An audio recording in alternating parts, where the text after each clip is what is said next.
What's going on, folks? What is up? What is up? What is up? Where are we? Welcome, everyone. Welcome to another rare Mentok stream. Because you know your boy streams once every 3 months. It is Metroid Prime 4 release day, which is pretty cool because I wouldn't say I've been hyping up this game, but this game has been in the works for a very long time. You see, like, I have a new studio, by the way, so everything is different. Remember, like, how things used to be? My screens are all, like, flipped this way. So now my eyes tend to gravitate to the left when it should gravitate to the right. My camera's, like, dead center now. It used to be up here. I've moved so many things around, I'm still not used to it, but... welcome. Merry Christmas, Merry early Christmas and the holidays to all of you. Zombie Souffle, Phoenix Gundam, Devin, Elusive Ellie Bell, welcome to the stream. We're out here. This is the first stream in my new studio after all of that Mentoktober work that I had to do. And I'm not gonna go on a long tirade about Mentoktober because that was like insane amounts of work. But I'm so glad that I managed to get it done because it would have felt weird if I was doing Castlevania once Halloween was over. I could do more videos like that, but yeah, definitely not weekly. We're not doing that schedule anymore.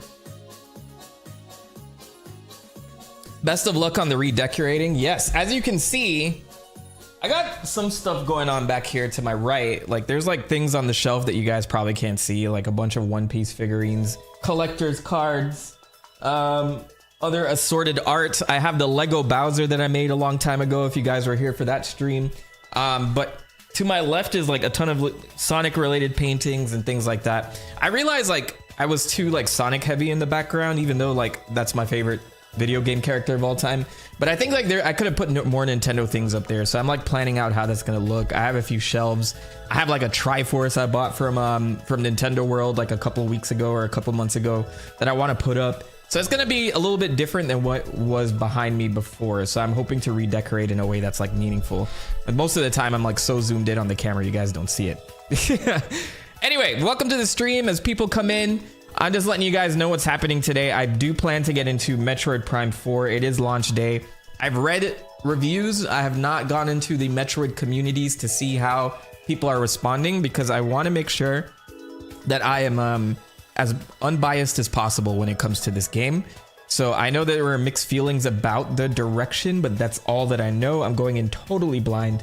And I want to kind of do a deep dive while I'm going through it, right? Now that everybody's well-versed, or I guess well-versed on Metroid lore at this point, if you watched my last collection of videos, or if you just, you know, are a fan of Metroid in general, I want to see like where Metroid Prime is going. Is there going to be more Metroid Primes, or we have Metroid Primes forever until like filling in a gap in Samus's timeline, or is this going to be something, you know, like we'll see all of that stuff. So I plan to take a dive into the lore, just kind of see what new things are coming up in this game, and I'll give you guys my like very unadulterated thoughts.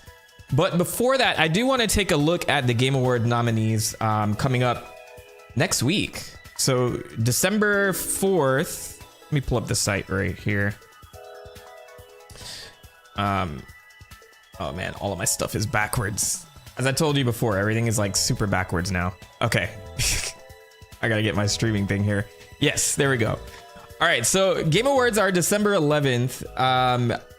I have a tradition to stream this in a big way every year. People tend to come here just to watch this with me, which I always appreciate because it's a lot of fun when we do it here. Yeah, Jeff Keighley's doing this. Jeff Keighley's doing this yet another year. So, you know, I'm gonna have my bingo card ready to see if he kisses up to Kojima again, and like what reveals are we gonna get. Like, there's some interesting things like surrounding the Game Awards this year. Like there's a random display in the Desert Game Awards desert statue. Like there's some random statue that's in the middle of the Mojave Desert, I think, out in Vegas area. Is this LA? Where is the Mojave Desert? It's California, right? There's this statue and nobody knows what it's for. It's just here. So it's meant to be like a lead up to another game. People have said Elder Scrolls, people have said God of War, people have said Diablo 4 DLC or an expansion or whatever. It's crazy marketing because I don't really know. Like, I'm looking at this and I think of Black Doom from Shadow the Hedgehog. Is there going to be a Shadow the Hedgehog game? Is that what this is reviewing? That's why nobody knows what it is. I don't know. I'm just saying, like, regardless of whether it's boring or not, I gotta do this. It's a perfect tradition to sit down with my community and just kind of chill for a bit and go through like how I feel about some of these games, because I do think the Game Awards can get very performative sometimes. And so I just wanted to quickly go through the nominees, tell you guys who my picks are, like who my picks would be, and who I think is gonna win. So we're gonna go through that very quickly and get that done before I jump into Metroid Prime 4. It does look like the Shadow the Hedgehog guy, right? Come on. If this is a Shadow the Hedgehog reveal and everybody else is wrong, it's gonna be so funny. It's gonna be so funny. My drink is blending in with my sweater, and it's also Sonic themed. This is my little Sonic thermos that I have. It's all about speed. My roommate only just introduced me to your channel. I need to watch your stuff and catch up, but I'll let her know you're streaming. Yes, by all means, but you know, no pressure whatsoever. These are like more chill things. You guys mostly come to the long form content, but I'm trying to get the right cadence on it so I can stream a little bit more. And you know, finding like dedicated editors is pretty tough. Like, beyond the cost of it, it's just like finding someone who is committed to the same things and like knows, you know, the style and can get used to it and stuff like that. So once I get into that flow, I'm gonna rework streams and stuff. I know my Discord is probably feeling pretty lonely at times too. I go in there all the time. They're like, man, this chat, it's not moving. And I'm like, yeah, I don't post in here very often, but I should. So I started doing more announcements in there. If you guys are interested in joining the Discord, this is it over here.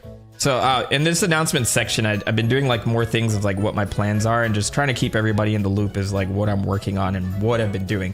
The next video is going to be about Pokemon Gen 1, and it's a very lengthy video already, but I have a lot of very personal ties to that series and to the first two titles in the series, which is Red and Blue and Gold and Silver.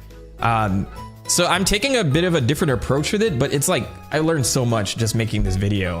So I'm excited to deliver that to you when it comes out, but I gotta do a lot of things. Gotta post the link. You're right. Normally I have this in the chat below.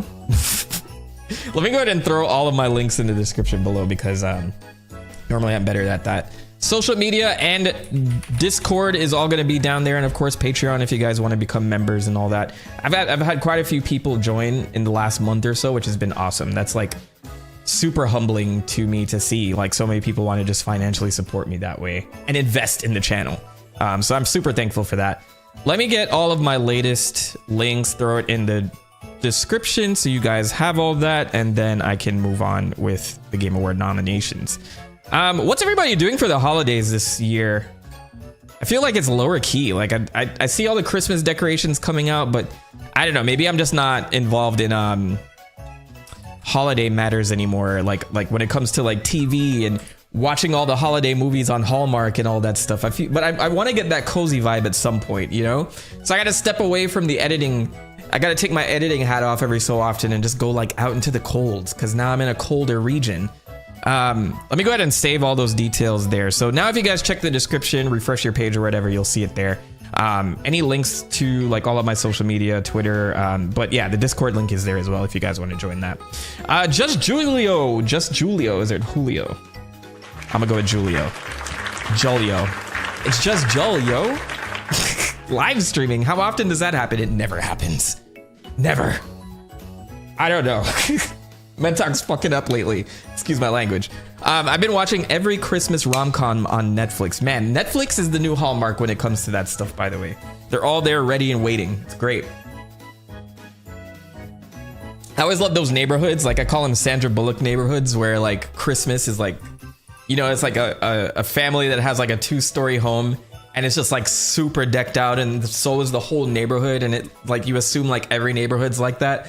That's what I assume Christmas is in my mind. And I've never like traditionally lived in a neighborhood like that. Normally I'm either in apartments or like, you know, quieter neighborhoods where there's not a lot of Christmas spirit.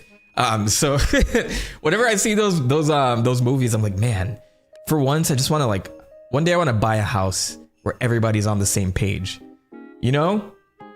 And then maybe I can like vicariously live through like I don't know, maybe I'll have a child at that point that's like, I'm coming home for Christmas, Dad. And it's like, oh, hey, welcome back, Mentok's child. And then then the whole like, you know, Christmas movie plays out. You know, I'm too busy editing. I don't have time for you right now. And then the ghost of Christmas future comes in and tells me, no, you need to be a good father, Mentok. And then all of that goes down. I don't know. Now I'm just on a tangent.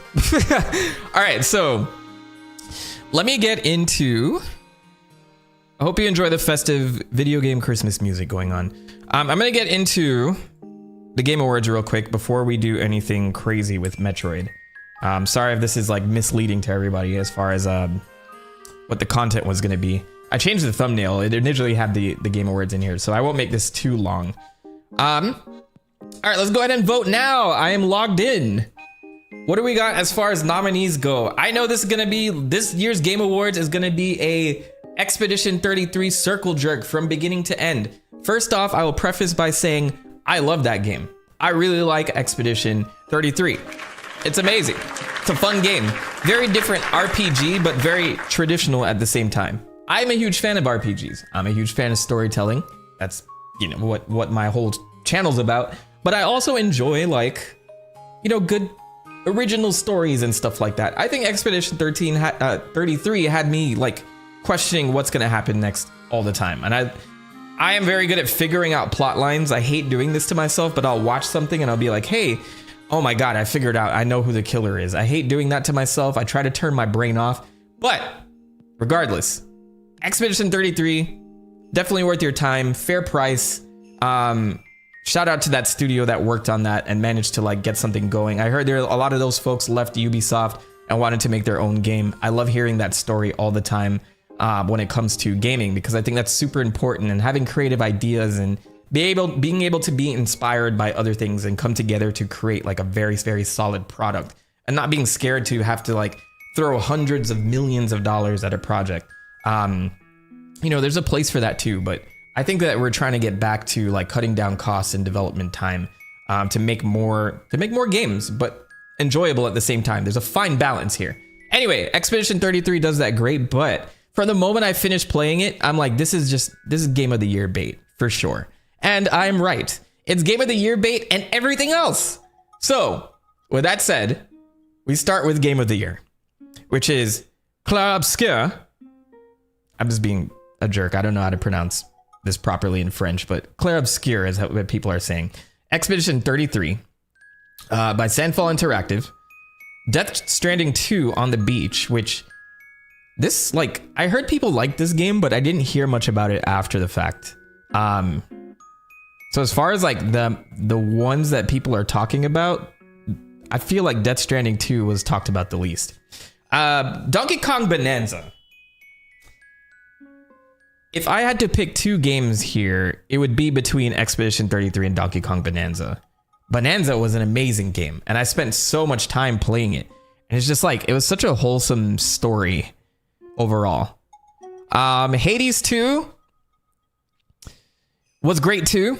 That was like basically most of my October playing this game, or later in the October month. So anytime I was working on a video, this is how I'd like spend my downtime.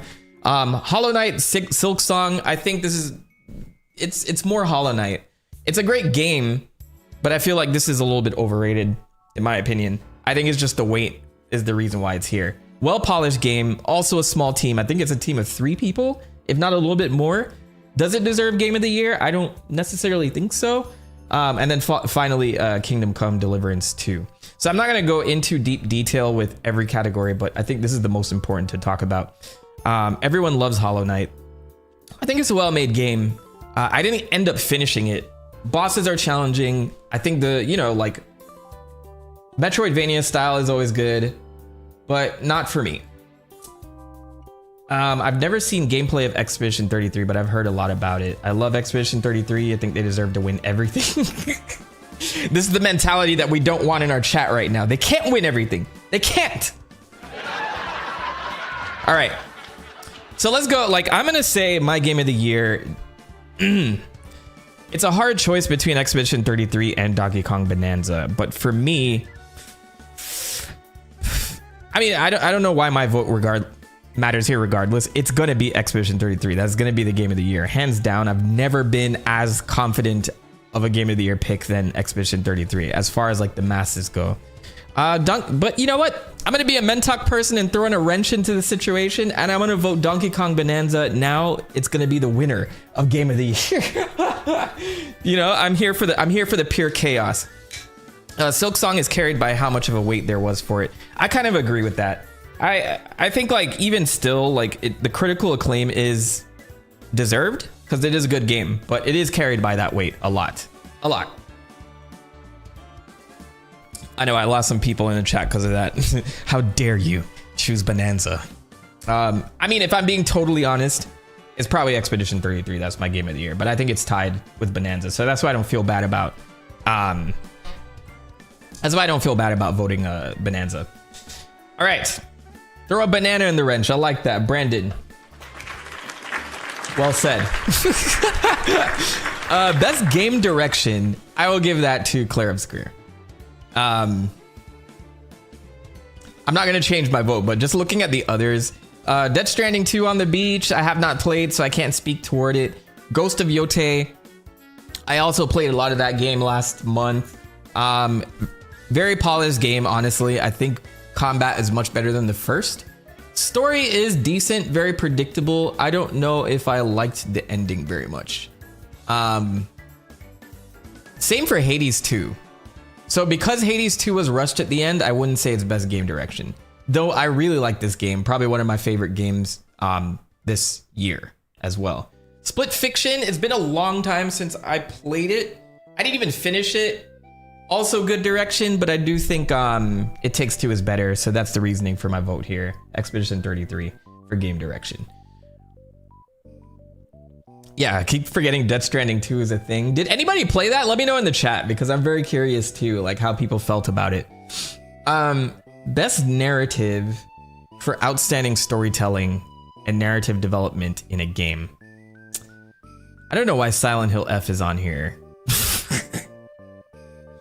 I didn't hate Silent Hill F. I just felt direction-wise it could have been a little bit better. I did manage to finish that last week, by the way, and I found out there were 3 or 4 other endings that you got to play through. I'm not going to spoil anything for you guys, aside from that part. Like, there's more than one ending, and you're gonna have to play to get them to fully grasp the story. Kingdom Come Deliverance 2, I did not play, so I don't know the narrative. I'm not gonna knock it. Ghost of Yote, best narrative. It got repetitive after a while. There are some parts that really grip me in there, but not as much as Claire Obscure. And I hate that I'm voting for it and for yet another category, but yeah, that wins. That wins. It tracks. Best art direction. I'm gonna give this to Hades. For sure. I love the artwork in Hades, Hades 1 and Hades 2. Untouched. I mean, what's the word I'm looking for? Yeah, untouched in that regard, I guess, as far as like ranking it. Sometimes I get on stream and I mix up words all the time and I'm sitting here like, what? Am I stupid? Did I not get a college degree? Anyway, you definitely should play Hades 1 and 2. I think it is Supermassive. That's the name of the, I think it's Supermassive? Supermassive or Supergiant? I think it's Supergiant. I always mix up those two because those are actually two different game studios. Hades, that is their best game so far. Undisputed. Undisputed, I think was what I was looking for. So yeah, like they have done a great job with this because it just has such a good gameplay loop. You go in, you kill monsters, you die, you come back, you do it again, and there's not like a lot of loss to it like a Dark Souls game would do, which is great. So it's definitely a nice little roguelike and very accessible, and it builds on itself over time in a very like charming way, the way it's delivered. And there's so much lore and lines in there. It's crazy that they do so much in one game. Definitely recommend it. Best score in music. Man, Christopher Larkin's music for Silk Song is incredible. I listen to the soundtrack all the time. Hades had kind of a forgettable one for me. I'm not really thinking about it. Expedition 33 is also good. Shit. I think it's between Silk Song and Expedition 33 for me. Just because I've already voted this for 2 other awards. I'm gonna go with Silk Song. The thing is, like, score and music. So I would say best audio direction, like the better audio direction. I don't know. I would say even audio direction, Silk Song might be better. Ghost of Yotei had some good music, but then I found myself turning it off and putting on lo-fi instead, so that didn't work. And I can't speak for Death Stranding 2.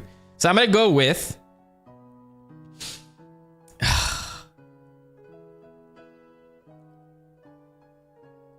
Oh, Christmas Tree. Tell me which one's best. And they cut it off for me at that moment. That's a horrible time to cut off Christmas Tree. Let's go with Silk Song for this one, just to change things up. I do think the score is pretty amazing there, especially in boss battles. The grandiose moment of bosses are crazy. Best audio design. This is what I was talking about before then. Battlefield 6, I did not play yet. I heard good things about this. Like, you know how they switch off first-person shooter awards every so often? It's either Call of Duty or Battlefield 6. Have not played it. Silent Hill F could have done better with audio direction. I think Silent Hill 2, the remake, had phenomenal audio direction, audio design. If that was here, I would have voted for that. Ghost of Yotei is Death Stranding is literally in every category. In every category. My guy Jeff hooked up Kojima again. I think they got a little something going on behind the scenes. You know what I'm saying? All right. Out of this group, I would say Expedition 33. Best performance, Ben Starr. Expedition 33. Charlie Cox, Expedition 33. Jennifer English, Expedition 33. Silent Hill F, Konatsu Kato. I think it'd be cute if she won, like, considering all the comparisons here. Erika Ishii from Ghost of Yotei. I think she did okay. She wasn't a standout for me. Like, she had good moments, and other times I felt like it was phoned in. Troy Baker, Indiana Jones and the Great Circle. I would even vote for Troy just because he like nailed the Harrison Ford voice. I'm actually glad he's here.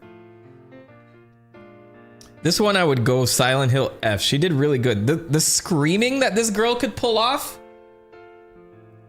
Maybe I should go with her just because of the screaming. Is there 3 best main actor noms for one game? Yes. I don't think we've ever seen this before either. So these are the 3 main characters. I definitely think it's gonna go to Jennifer English. That's gonna be who I believe will win this. But you know what? Let's throw another banana in the wrench, even though this is not Bonanza this time. I'm gonna go with Konatsu Kato because if there is anything, wait, is Konatsu the English version or the Japanese version? Konatsu Kato. Or did she do both?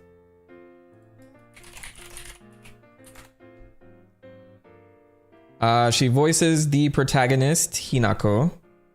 So who speaks for her in English? Is Japanese version? She streams on YouTube. Oh, that's pretty cool. All right, Konatsu, you get it for me. I'm gonna go with her because I did play in Japanese, by the way. So that's the one I'm going with. She's streaming the game right now. Also, knocked trigger. I know I probably didn't say that right, but welcome to the stream. I'm actually glad that they gave, like, even though there's an English voice actor for Hinako, I'm sure, I'm glad they gave her the nomination to a Japanese voice actor, because I wonder like how many of these games they consider like other people who've done voice acting for them and dubbing for it. So that's pretty cool. Even though like I'm sure this was the original version, she's like the main voice actor and not like, I think the English is more of a dub than anything else. But yeah. Anyway, you guys get my point.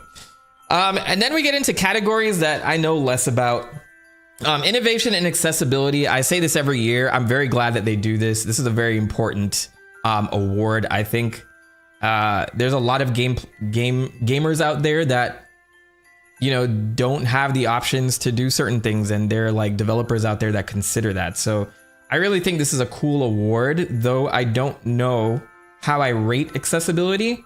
So most of the time I kind of skip this one because I don't want to put input into something I don't know about, especially when this is for like a specific set of people. So again, I always love that they do this, but just so we're aware, Assassin's Creed Shadows, Atomfall, Doom: The Dark Ages, EA Sports. This is like ex-FIFA, by the way. I always forget that FIFA is not a thing anymore, and now it's FC 26. South of Midnight. But very important category indeed. But I'm gonna go ahead and skip. Susie Young played her in English. She voices characters like Yuffie in Final Fantasy VII Remake series. I like Yuffie's voice actor a lot. I think it was a good choice. I think a lot of the remake voices are a good choice. Growing up with 2000s Cloud, who I think his name is Steve Burton, something similar to that. Like, no shade at him, but I got very tired of his voice because I think they like always directed him to be like, just be emo, bruv. I think that this new guy, I'm sorry I don't remember his name right now, for Cloud in the remakes, gives a lot more personality to that character and like what you would expect.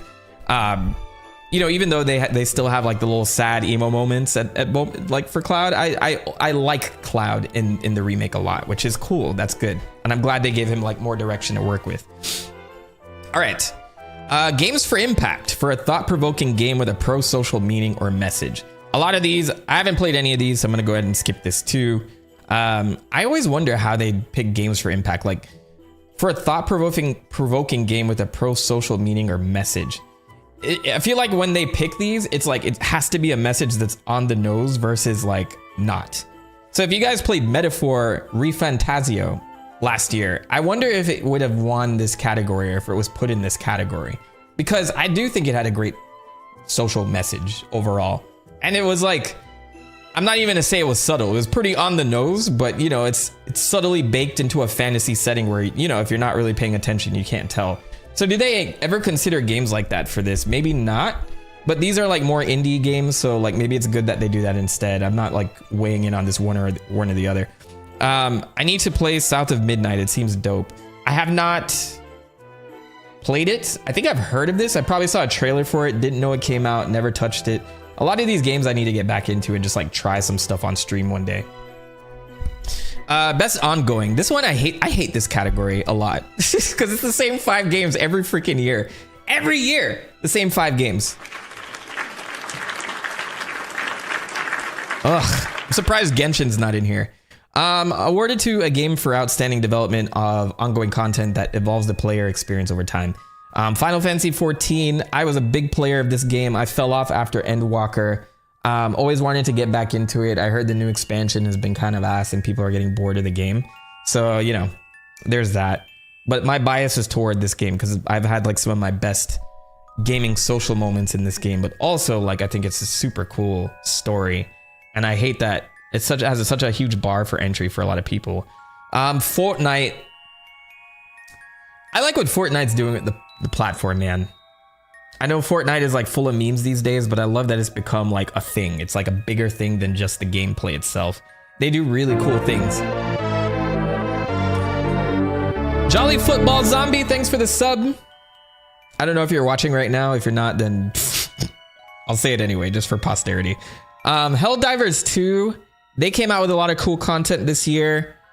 Marvel Rivals will probably get the win. I would say Marvel Rivals. They had the best support this year overall. It's insane the amount of content that they put into that game. I played it when it came out. I've fallen off because I cannot keep up with ongoing games right now. I really can't. Maybe when I get more time back. No Man's Sky, I think they won this previously, so I'm not gonna vote them for that, but they do a lot of great work. I think they released another huge update. Like what a turnaround for a game. Helldivers did end the console wars. Did it? That's true. Helldivers was the first announcement of like Halo, and then that's like cross-platform. That was a big deal. But yeah, I met a lot of cool people. Final Fantasy 14 is great, yeah, but recently been a hot mess. But yeah, I met a lot of cool people on it too, so I feel you on that. Raziel saying it might be Marvel Rivals. Those devs haven't left to see their families still. Like, hopefully they let them go to the Game Awards. I think they're all in China, right? I mean, China like pulled up in a big way last year too. Like there was a lot of devs from the people who made Black Myth Wukong. Like their whole entourage was there. It's crazy. I remember they were talking shit after the awards too. They're like, oh, we should have won Game of the Year or whatever. Hey, look, support your game, man. But just like, you know, be professional about it. Best community support, Baldur's Gate 3. I don't know what they've been doing this year. Final Fantasy 14 is a little weird right now. Fortnite, Helldivers, No Man's Sky. I'm gonna just go with like votes. I'm gonna go with my intuition. Best indie game. Why does Ball Pit not have an image? Did they forget to submit one? Oh, there it is. It just took a second to load, I guess. I hope I'm still streaming. I hope I didn't disconnect. Absalom, Ball Pit, Blueprints, Expedition 33. Why the heck is this on here? Hades 2, Silk Song. I do think like as a core indie game, Silk Song counts. And then Blueprints, Ball Pit, Absalom. I think honestly, like the sheer planning that goes into Blueprints, I think Blueprints will get my vote.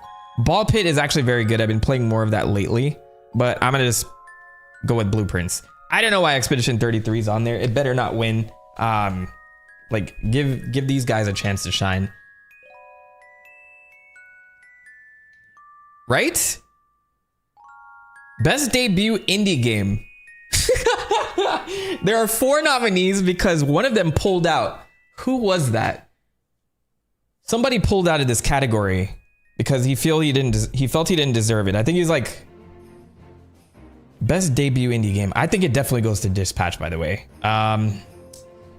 Who pulled out of the best debut indie game award? Megabonk. Okay, so Megabonk has been making waves over on Steam, but I think this is like a well-known, nobody knows who the developer is, or he's kept it secret, but I think Vedinad. Megabonk dev withdraws from the Game Awards after Best Debut Indie nomination. The developer behind Steam hit roguelike survival game Megabonk was nominated Monday. On Tuesday, the developer, known only as Vedinad, said that he was withdrawing Megabonk from contention, saying that unfortunately I don't think it qualifies for the category. So I think he's like a well-known developer. I didn't feel like it was his debut game, so he pulled out. And you figure the Game Awards folks would be a little bit more in tune with that,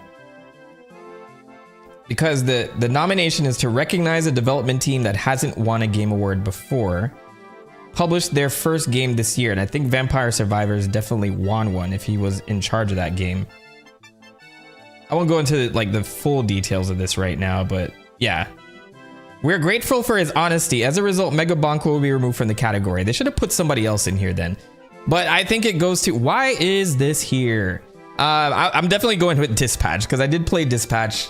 Amazing game, and great new studio Ad Hoc is taking over what the Telltale group used to do. Yeah, he pulled out because he's being honest. I wish we had more of that these days, you know what I mean? Honesty. Shit. Yeah, that was the one where they were technically, we released a game so we don't qualify. Best mobile game? Come on, man. We gotta like, you know, screw all these other games. Uma Musume was actually my little sleeper hit for a while. Like I actually got into it. I didn't spend a dime on it, by the way, but I did get hooked. I'm like, I didn't get it at first. It didn't click, and more of my friends are like, oh, you should try it. You make sure you try it. And so I did, and it sucked me in. But I gotta be a Sonic fan and hit Sonic Rumble, even though I think I think Horse Girl game deserves it, to be honest. Best VR AR, I'm not gonna weigh in on this. I haven't played any of these. Next, best action game. For the best game in the action genre focused primarily on combat, absolutely bonkers that Persona 5 is nominated when it was an absolute disaster when it came out for monetization. That's why I never ended up playing it. I'm a huge Persona 5 fan, and I saw the animation within it and it looked very clean, and then I learned a little bit more, and no, it wasn't for me, so I never supported it. Even though, again, I've been a Persona fan since 2008. And yeah, I was a little sad to see that happen with it. Best action game. Oh, we gotta support Sony, man. Shinobi. They actually sent me a copy of that to like try out. And I never played it on stream or anything like that. Did you know there's a new Katamari game? They didn't advertise it at all. I do. That's actually, I have it. I've been playing it in small bits and pieces, to be honest. But I really enjoy Katamari. Like, that was my 100% Zen game until it gets super stressful. And then I'm like OCD about the things I'm rolling up. If you guys haven't tried it, I would definitely try that out if you like. I don't even know how to describe it. It's not even an action game. It's like just roll up things and chill with good music. But yeah, definitely love that one. I'm surprised they haven't marketed it as much. I wonder how the sales did, because this is their first Katamari game in like years. I remember the PS3 game. I put so many hours into that, and that was like one of my favorite soundtracks that year. If you like fun, literally that. All right, so for this, I'm just gonna throw another wild card in the bunch. Shinobi is actually a very, very fun game. If you guys haven't played it, it's very fairly priced and it's quality. And this is them trying to revive an old series. Very cool stuff. Sorry to my first person shooter fans out there that are playing Battlefield 6 as they're watching this. Best action adventure game. Death Stranding on the Beach 2, can't weigh in on that. Ghost of Yote. I played this. Is it best action adventure? Maybe? Silk Song, I think, might be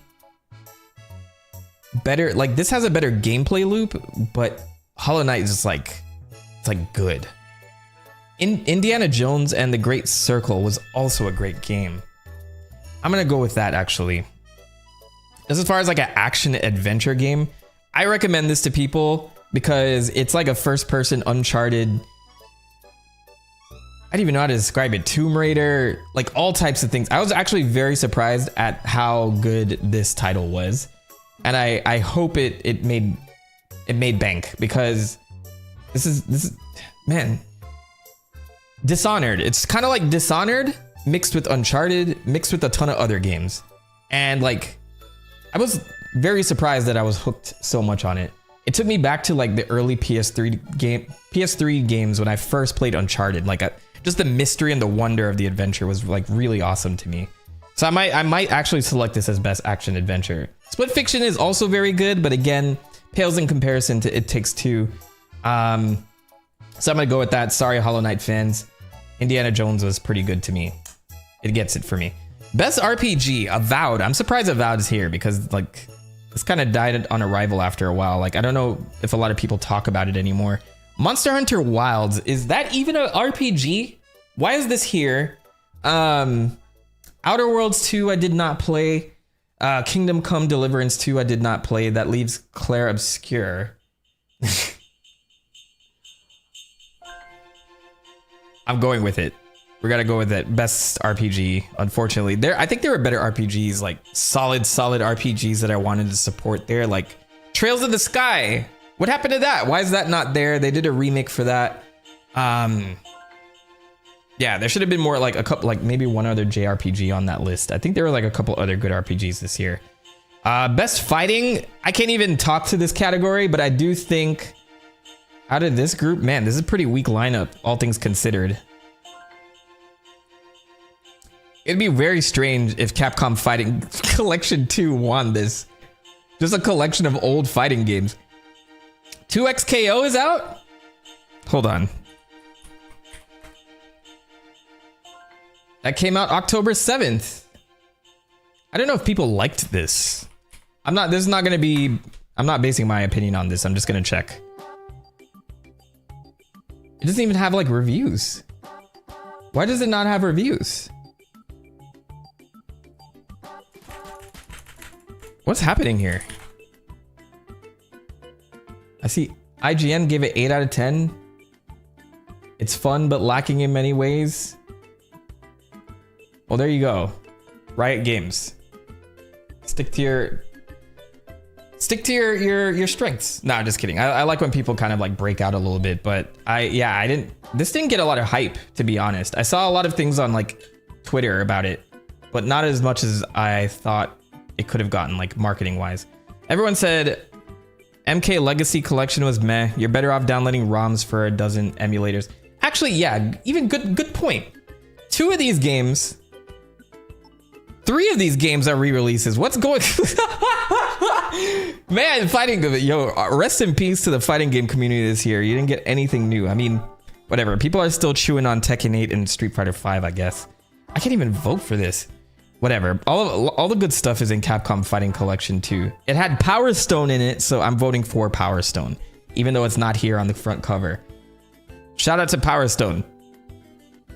This category shouldn't even been a thing this year. Best family game, we're going with Donkey Kong Bonanza. Oh wait, no. Mario Kart World, Sonic Racing Cross Worlds. I'm sorry, Sega. I'm sorry, Sonic. For the first time ever, I'm not voting for a game of yours.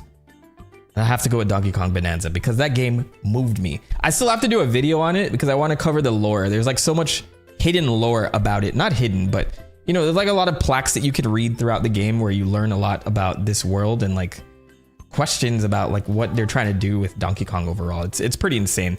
You're voting for someone's ROM collection on a hard drive like 3 times. Yep. It's like, yes, on somebody's cloud. Mentok, I trust your opinion on Sonic games. How good is Crossworlds? Crossworlds, I think, is probably their best racing game. I'm a huge fan of Sega All-Stars, Sonic and Sega All-Stars Transformed. And I did the Crossworlds early access, then I did the closed beta, then I did open beta, and then I played the final game. And I think the polish is there. Like, it's very fun. And it scratches an itch that Mario Kart World does not. I don't think the two necessarily compete, even though it's kind of like, you know, a similar vibe. Like, I think that you have to focus more on the racing aspect of Crossworlds, though I hate that the items change the game so much, but it's not as bad as Mario Kart World in that regard. So I'd say Crossworlds is great. I know it's like very, very pricey right now. Is it worth the $70? I would honestly tell you no, but I think there's gonna come a time where like it'll go on sale for like 50 or 60, and I think at that point, yes. And they're still supporting it. There's a ton of content. You have your boy SpongeBob who joined the race for some reason. I don't know why. Why is SpongeBob in? But yeah, definitely fun. Like, I love all the interactions, the shit talking between characters before like a rival race and stuff like that. It's very fun. If you can get a group together to play it with you, it's a blast. And I can compare it 1-to-1 to Mario Kart World, unfortunately. Fortunately, I think they fill different things. They do different things. And the music's collection is just, it's amazing. All right. Civilization 7 is nominated? It is, because they couldn't think of any other sim strats. I wish they would give, like, Steam has like a new outstanding reviewed sim strategy game like every other month. And I'm like, I look at those games and I'm like, I always want to get into sim and strategy. I used to be a huge roller coaster tycoon freak, for lack of a better word. I used to be in those games all the time. There was another game, this is kind of aging me a bit, Caesar 3 it was called. And I spent so much time learning about Roman culture and just like how it operated just because I was building out Rome. Caesar 3 was good. Roller Coaster Tycoon. I spent a ton of time in like SimCity 2000. Like countless sim games. I used to love this. And Roller Coaster Tycoon 2 and 3 I played as well. And then Planet Coaster I played recently.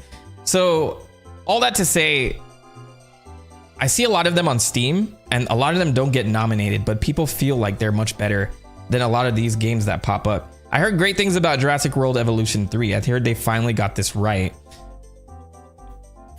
Final Fantasy Tactics feels weird being here, because it's like, why are you grouping together simulation and strategy? These are two different games. These are two different games. Though I've been playing a lot of Final Fantasy Tactics lately. FF Tactics is a re-release as well, all based somewhat remastered. It is. I think they balanced it out a little bit more, but it is like, I don't know. It's cashing in on an old game. I know I voted for the Capcom collection before. I would say for this, I played 2 Point Museum. I really enjoy 2 Point stuff. I don't know. Just for ignorance sake, I'm gonna go with this. It's like the only true sim game on this. Well, no, they're all like sim games, but you get my point. Like one's a re-release, and then the others I haven't played. So I'm gonna go with 2 Point Museum. Why are we voting for some dude's ROM collection on his USB stick? We're gonna go for that. Best sporting and racing game: Sonic Cross Worlds, all together, bruv. No other. Mario Kart World, nah.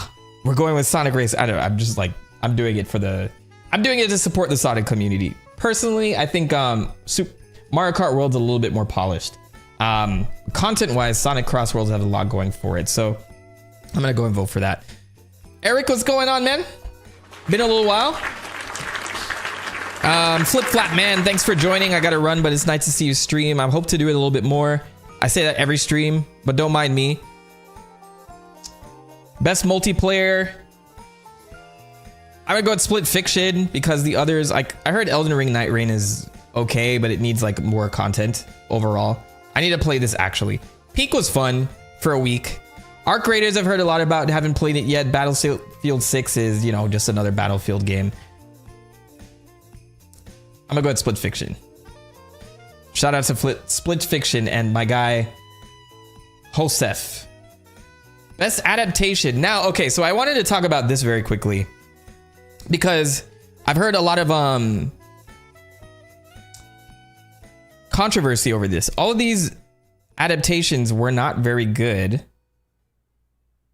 but also Sonic 3 is not on this list. Why is that? And I don't understand really, like, so some people say it was last year, but it came out December of last year after the Game Awards.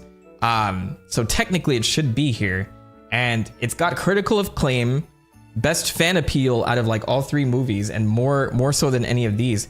So it's very strange that Sonic 3 is not on this list. And normally, like, I think Sonic fans go to bat for Sonic a little bit too much sometimes. I got caught up in the whole Genshin impact and like Sonic Frontiers craziness for player voice a couple years back, and I literally, before it even got out of hand, I put out a video saying like, oh, like Sonic Frontiers got snubbed as for best score and music because at the time it was like God of War or whatever, but I'm like, that soundtrack was amazing and I think it deserved a nomination. Did it deserve to win? I don't know, but it deserved the nomination. So I came out of a video that said that, and then it aged poorly. Oh, at the end of the video, I said, oh, well, in that case, I'm going to put him in for player's voice so that, you know, Sonic can get some representation. So let's rally behind it to get player's voice. And that video aged poorly because then it looked like I was like hyping up people to go like support, unironically support Sonic and be like toxic about it for whatever reason. So like I had Genshin people coming to my comments like, oh, we're going to destroy you this year. Because of course, like it got out of hand and Sonic fans got out of hand and Genshin people got out of hand. And the next thing I know, I'm in the middle of this war and people are like, in your face, Genshin won. And I'm like, okay, cool. Like, let's move along, you know, like it's fine. I'm not, you know, just because Sonic wins an award, I'm not going to like go out and be toxic about it. So all that to say, best adaptation, I don't rally behind Sonic when I don't think he deserves it or doesn't deserve it. So for this, I really think Sonic 3 should have been there. And I don't understand why it's not. Other than they forgot. I think that's like the I think that's the leading theory right now. Someone said Minecraft looked like AI from 10 years ago generated Minecraft movie images. I didn't even watch this movie. And I just remember it's just popular for the memes, but I'm sure it got over $1 billion at this point. And the Indiana Jones game has a couple of nominations, and that was December of 24. Exactly. So like we've seen things happen December of the year before, like otherwise they won't get represented and you have no incentive to release anything in December. So yeah, like there's no reason why it shouldn't be here. And honestly, like I really think that was snubbed and I don't know, they're not going to say anything about it now. It's just too late. Guys, I lost my Switch 2 this past weekend. Need y'all thoughts and prayers that it turns up. I pray for you, my guy. I'm so sorry to hear that. That is like, if it helps you feel any better, when I first got a Switch back in like 2016 or 17. I took a trip to California for work, and I drove down all the way to Monterey with some friends. And like I forgot to take it out of my backpack. And so like I put that in the trunk, and then I had a friend that left something expensive in the back seat, and I didn't even think like, hey man, let's prepare for this, like put it in the trunk. They broke the window of my rental car, took my friend's stuff, then opened the trunk and got all the rest of the stuff. And that was my first Switch that went missing. And it was like all of my save data from Animal Crossing. No, it wasn't Animal Crossing. All my save data from Splatoon, Mario Odyssey, all of that was gone. Breath of the Wild, all of that was gone. And so I'm like, shit, right? The whole time. So I feel you, man. I hope it turns up. Just keep up the hope. Keep up the faith. Sonic Movie 3 was definitely robbed here. I didn't even, you know what? I'm not gonna support this. I'm not gonna support this adaptation. I sustain.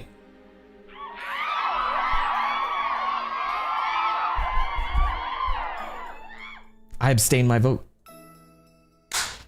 Most anticipated game. We're almost done here. It's Grand Theft Auto, bruv. I don't know. For me, I'm actually very excited about Grand Theft Auto for one reason alone. It takes place where I grew up, where I was born, in my hometown. And it's like uncomfortably accurate how accurate that Miami setting is. And I feel like I could drive to my own house, my old house there. I don't live there anymore. And I have this very weird relationship with my hometown where I talk shit about it all the time, but nobody else can. So I'm definitely going to say it's this. Like this is definitely gonna win. Kingdom Hearts 4 is not on here for some strange reason. Wolverine looks okay, but it's not my most anticipated game. This is North Sinnoh. Yeah, what was the name of that town? Snow Peak?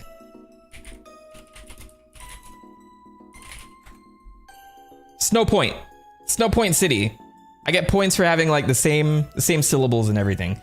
Resident Evil Requiem I'm excited for. It's right around the corner though, so it's not like as anticipated for me.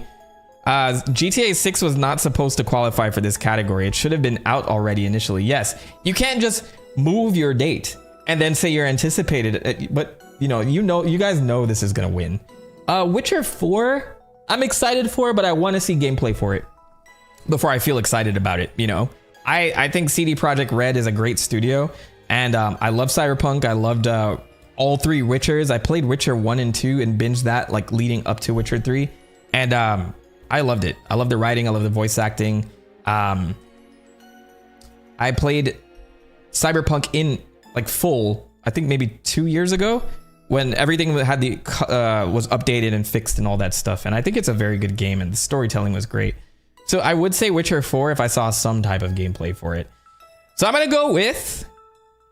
This is actually great. Pokemon is my next video, so it's very fitting overall. I'm gonna go with Grand Theft Auto 6.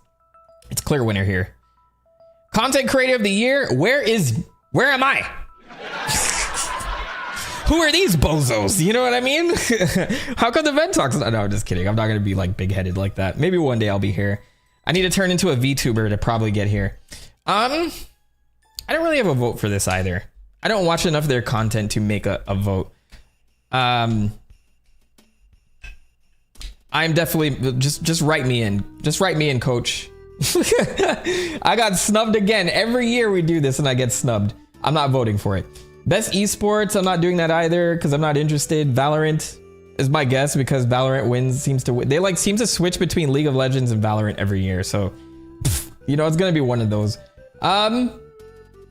Esports, I don't know any of these people, man. I don't know any of these people. I think we're done.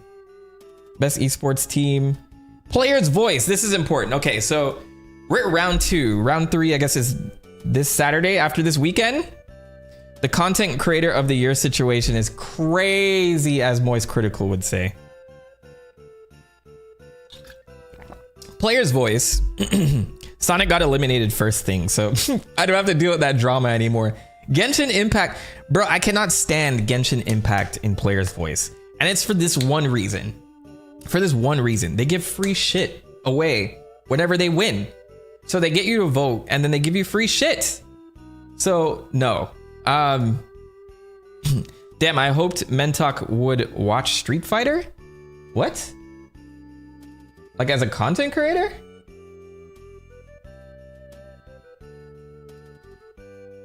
Did I miss something?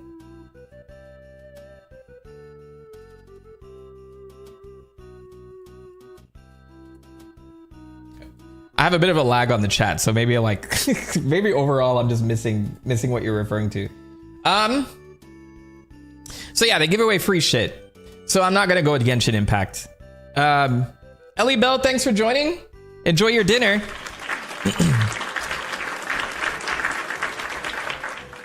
Expedition 33 is on here. For the athlete, there were 2 players, so thought you might know. Oh, okay, I see what you mean. Like 2 in the esports realm. I don't pay no mind to esports. What a waste of polling. I mean, I think esports definitely deserves it. Like these teams put in a lot of work and practice. I just have no interest in it most of the time. But I would love to get into like more fighting streaming. I think the last like esports I watched was with Smash Brothers, if that even counts. Because I was actually interested in like applying that to my Smash playing. But that's about it. Wuthering Waves, Kingdom Come, Deliverance 2, Silk Song, Hades 2, Ghost of Yote, I know I'm reading them backwards, Genshin Impact, Donkey Kong Bonanza, Dispatch, Death Stranding 2, Clair Obscur. So for this, I'm gonna put it between Dispatch and Donkey Kong Bonanza. I would love one of those 2 to win something like really meaningful, like player's voice.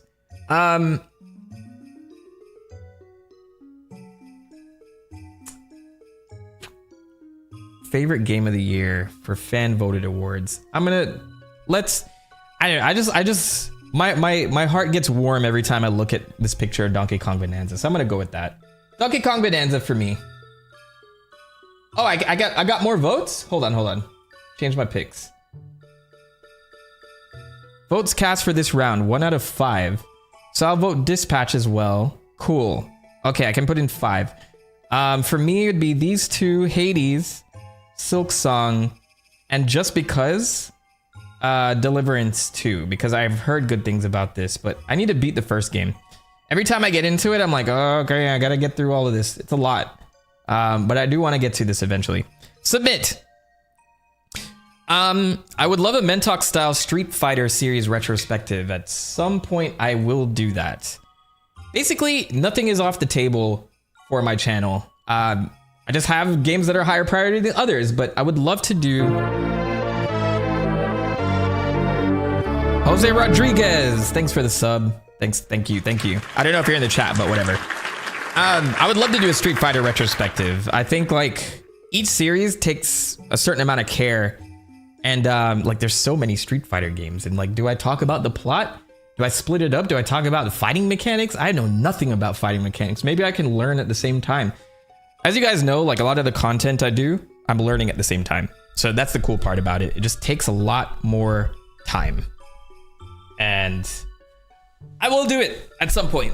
But there are like a ton of other things that I want to do as well. It's crazy to me that games were $70 and $80 this year, and Silk Song, Hades 2, and Deltarune dropped peak for like $40. How come Deltarune wasn't here at all in any shape or form? Because I really loved chapter 4 and 5. Like, what an amazing experience that was. And I waited up to this point to finish those chapters, right? Like, I didn't play enough of chapter 1. I was like, I'll wait till the whole game's out. And then I couldn't wait. So I played 1 through 5 like all in one go. And yeah, that's basically it. Do not talk about the plot. There's barely a plot, but that's the thing. That's what we do here.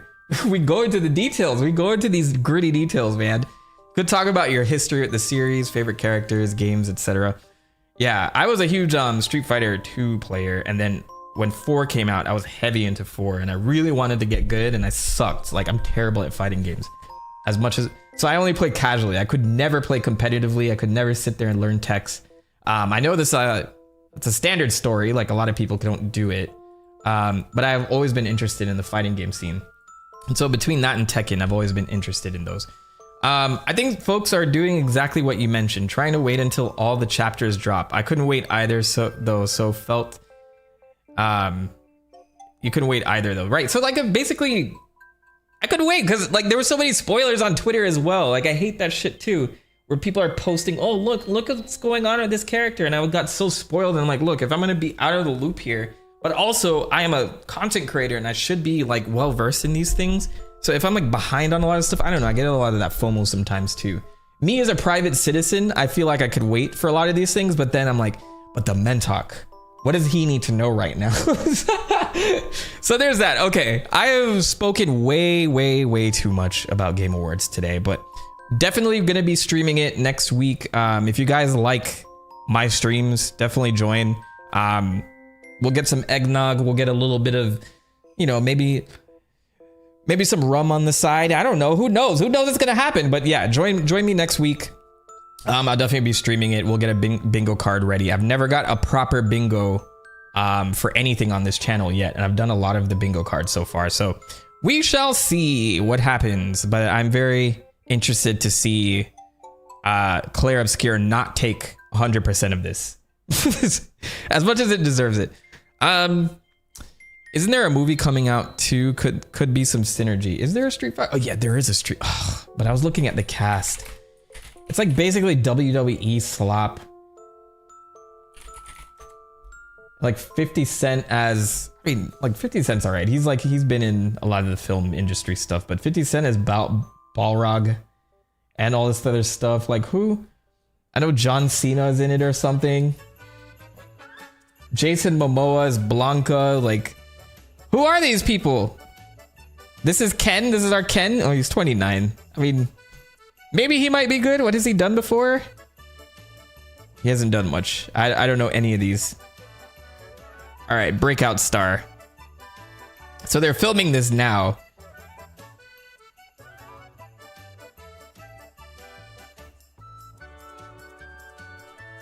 There's our Chun-Li.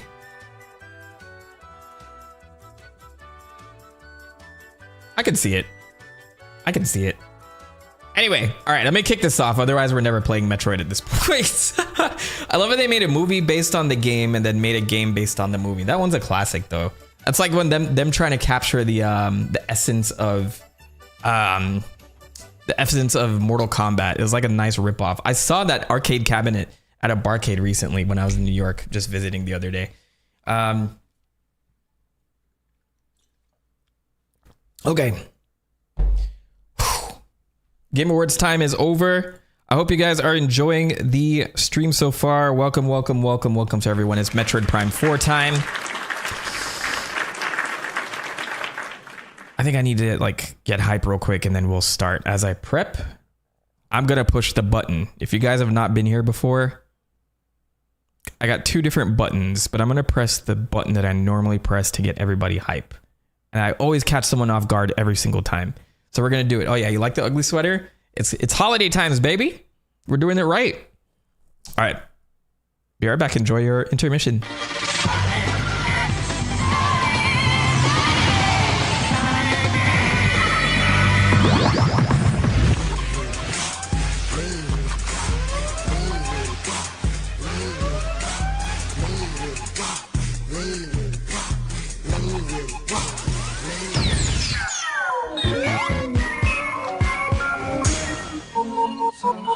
Come on. So they had them apple bottom jean boots with the fur. They got low.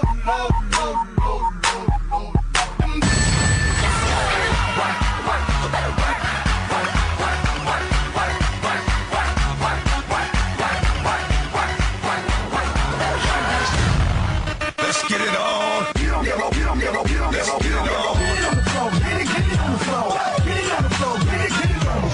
Let's get it on.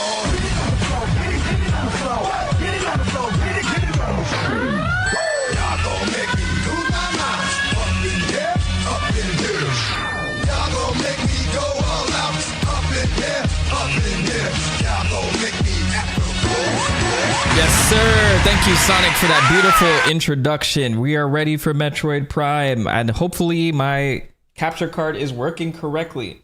If you guys don't know what that was, well, welcome to my channel, bro. All right. Where's my capture card? There we go. Cool. And then I'm going to set my right monitor over here to give me like the unlaggy experience. Yes. There we go. Metroid Prime 4 Beyond, Nintendo Switch 2 edition. Oh man, this looks really nice. I don't know, my monitor is like especially bright today. B Mozart. Is it B Mozart? Welcome to the stream. Yo Yo Yo was introduced to you through the amazing Castlevania series. Thanks for watching that. Man. I'll be real, the day that last video posted, I was ready to retire. I was ready to hang up Mentok altogether. No, I'm just kidding. I thought about it, but I'm like, man, what is all this work? I'm out here basically making full movies now, and I need Netflix to come pick it up. Give me the budget. I will direct the shit out of like a video series like this. This would be great. That's my dream at the end of the day. Like, I just want to let people know like the work that went into a lot of these series. The people who are responsible for it, because oftentimes like those folks from the 80s and 90s just kind of get left behind. A lot of them are still involved. Like Nintendo did a good job promoting folks. Like Miyamoto is like legendary status, but you know, you have Sakurai and Iwata who became the president and stuff like that at that moment. They do a lot of really good work and like influence the community, influence the whole industry.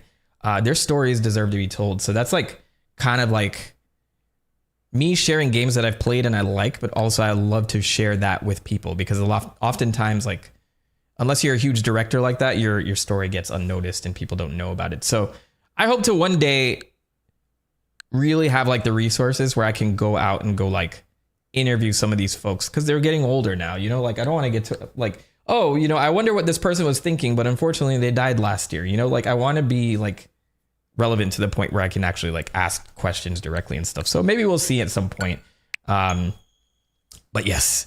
Anyway, thanks for watching that series, man. I learned so much about Castlevania, and like I am excited to see what happens with that series next. It would be awesome to see them actually like pull off like some solid stuff for as far as like rebooting it goes. Fidel got to interview Takashi Iizuka. Yeah, like, you know, maybe I should just start like messaging people too, you know? Maybe you don't need clout. Maybe sometimes they'll just be like, hey, let's talk. Sure, you know? I need to do more of that. How friggin' long were those scripts? My gosh, man. I do all of my script writing in Notion, by the way. I don't know if anyone uses that to help plan, but like all of that stuff is just sitting there, and sometimes I get to a point where I'm like, man, this is going to be a lot. And so I end up reading through all of it. Sometimes I'll do recording sessions in different days. But then when I throw it into the editor, it's like an open slate. I'm just like, okay, how do I want to deliver this now? So there's a lot of points in the creative process where I feel like I'm super boring. And then the final product will be there. I'm like, okay, somehow I made this happen. So yeah, there's a lot of feelings that go into it. Should I go at 4K? Let's go at 4K. It's at 60 frames per second, which is good for me. The other alternative is 1080p with 120 FPS, which is interesting. So there are two ways to play this as well. You could play traditionally with a controller. I'm using a Switch 2 Pro controller, but also we could use the mouse functionality of the controllers. I do want to try that at some point in time and see how I feel, because like it's an FPS. So like you can't beat that, right? We got Metroid Prime 4 before GTA 6, which is cool. It happens. How long were we waiting for this game? 15 years? I don't know. All right, let's go for the quality setting and get into this. Thank you guys for joining me on this little gameplay session. I don't know if I'll continue this all the way. If you guys really enjoyed this playthrough to the point where you want me to come back and play, let me know. I also have a goal. If like people love it a lot, they give me 10 super chats, then it's like a guaranteed I will play this again. I don't want to sound sleazy, but this, you know, YouTube asked me to put a goal in there, and I felt like I didn't have any other goal setting decisions to make. So I'm just like, all right, well, we'll continue this if that's the case. All right, I'm gonna be quiet. Let's let this ride.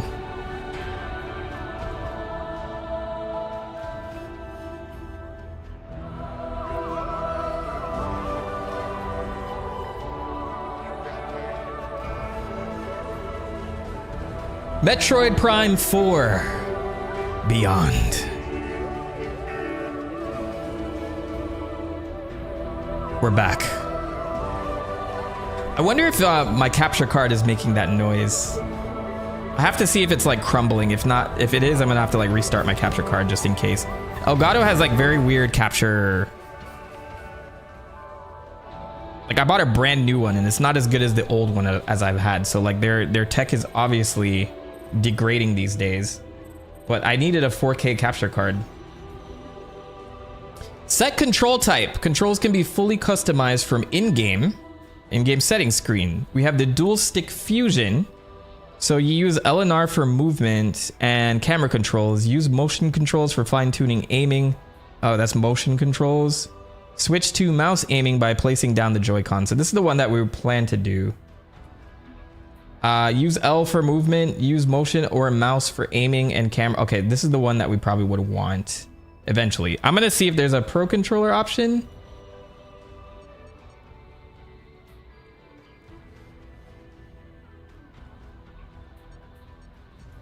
See Joy-Con boys in the chat? Yes, sir. Joy-Con boys. Joy-Con boys. Shout out to Edica, man. That was my guy. Can I not play with this controller? Are they gonna expect me to do things? All right, let's select this and see what it does with the pro controller. Then we'll go from there. We've waited so long for Metroid. Oh, fun fact, Prime 4 was the last game Edica reacted to that's finally released. Yeah, that's like Nintendo was pretty much bar for bar with like everything that Edica was looking forward to. And like I think about that all the time. It's like, man, like Fire Emblem 3 Houses came out after he like that freaking Fire Emblem was amazing. And he was like a huge Fire Emblem fan. He would have like really like loved that one because the marketing for it I remember was pretty ass until it came out. And like, this is my game of the year for 2019. I would say Fire Emblem 3 Houses was my game of the year. But all that to say, like, man, like even the Smash picks and like Sora being announced and all that stuff, it was like, ugh, everything that he thought of and like wanted, Nintendo gave. It's like, you know, so it's just sad to think about every so often. All right. Normal, default, yeah, we're gonna, hey. This is the TheMentok channel, man. We do shit. We do shit as intended, all right? All right, let's get into this.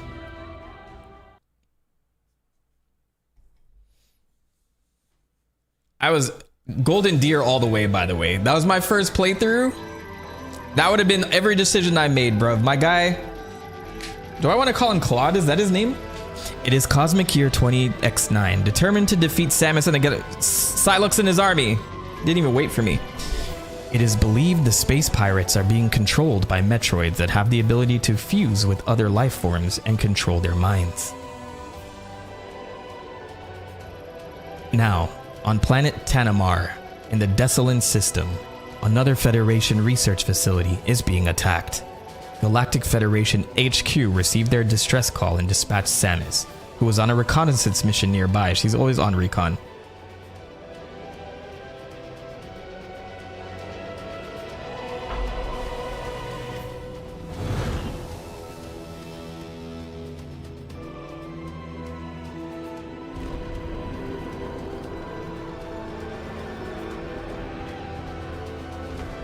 Someone shooting their shot in the chat?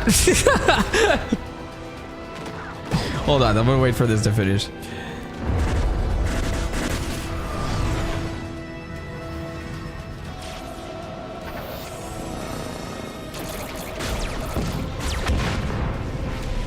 So we're going into an all-out battlefield right now. Is Sylux the one that's in charge of all of this? This is what I want to know.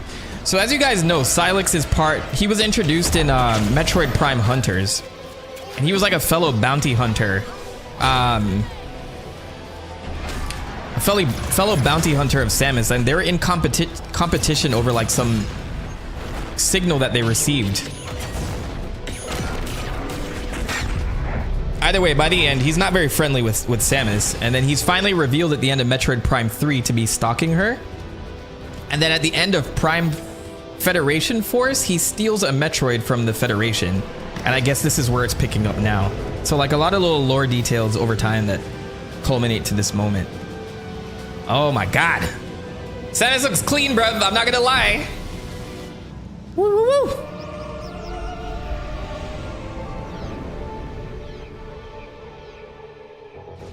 Yes, sir. Thank you. Thank you. Thank you, Retro Studios. Wait. Okay. So I cannot play with a Pro Controller, it seems. Control scheme. All right, so I'm gonna get my Joy-Cons out then, if that's the case. So I have the standard control scheme, which I can use control sticks for both aiming and movement. Or I can use motion controls for aiming and then the right control stick for mouse movement. Interesting. It's interesting I cannot just aim with the Pro Controller. All right, so let me set up my desk so that I can have the Joy-Cons in front of me. Also, Jesus A. Duran 1. Thanks for the compliment, but no, thank you. I don't think I've denied anyone that coldly on my stream before.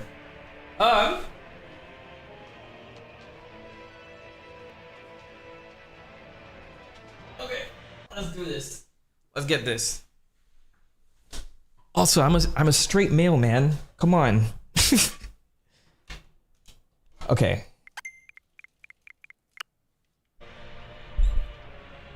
Let's go.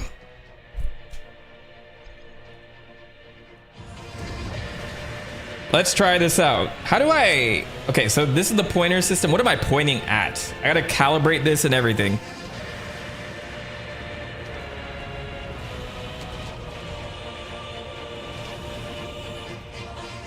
I feel like I need to recalibrate this somehow.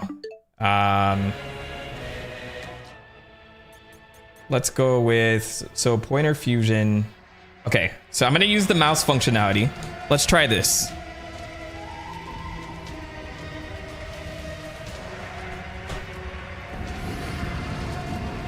I'm gonna use my mouse pad. I have to move my whole keyboard, bruv. This game is making me do things I don't want to do right now. I hope it doesn't plug it out by mistake. That'd be tragic on stream. All right, there we go. That's better. Now we're cooking. Hey, Mentok, use option 1 with Pro Controller? I could try that too. Big Boss coming in with the $1, bruv. The legend. Everybody knows Big Boss at this point.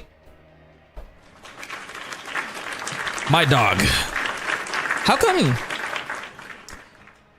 I feel like whenever it's like $1, the alert box doesn't come up. So I will do it for you. Just pretend this is for him. Yo, have you guys been good? Just remember, meet me up to put the data pocket. I can laugh. Hey, Big Boss always comes through with his donation each stream. I appreciate you, bruv. All right, somebody said use control dual stick fusion. Option 1.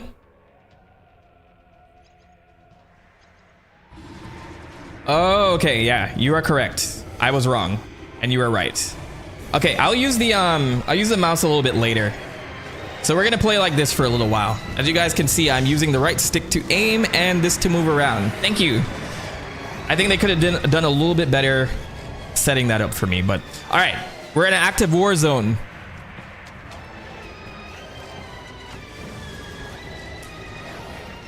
Hey, look, it's my friend that shoots at me while he's dying every time. They did this for me, bruv. They did it for me because I remember exploring the ship in Metroid Prime 1 and this freaking carcass shoots at me at the last second. Get out of here, dog. We don't support you. Can I scan? What's the scan button? I have to remember that too. Aha! There we go.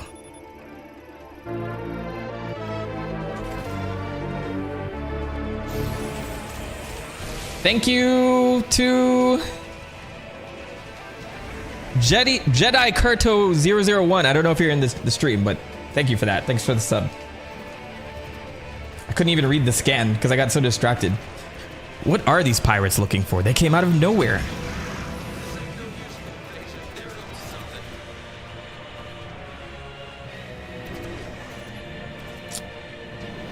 All right. So I don't know what these power-ups do yet. I'm sure one is health and the other is something else. I don't know. I have to, like, it's been a while since I played Prime. Hey! I broke up with my ex-girl. Your channel is the best. Here's a Also, number. rate the Psych! That's the wrong number. Pharaoh Symphony with the $10 donation. Thank you for that. Your channel is the best. Also, RIP Etika indeed. Thank you so much. You know, by the way, I'm gonna watch his Christmas stream. It's a Christmas tradition. You know that one, his last Christmas stream. I pick that up every year. It's like 3 or 4 hours. It's some ridiculous amount of time, but that's a Christmas tradition for me. I gotta watch it at some point. Thank you. I appreciate the $10. Shout out to you, Pharaoh Symphony. Thanks for joining me on this new adventure. Do I use OBS or another program for streaming? I use Streamlabs, which is essentially a copy of OBS. I've been meaning to change to OBS, which I think is like a better software at this point, but I haven't fully configured it for streaming. I use OBS for recording though. But the artifact is at risk. We need immediate. Samus, you made it.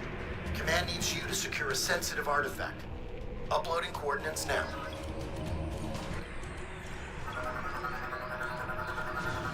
When you're ready, scan the door and head through. Thank you, boss. Area map acquired.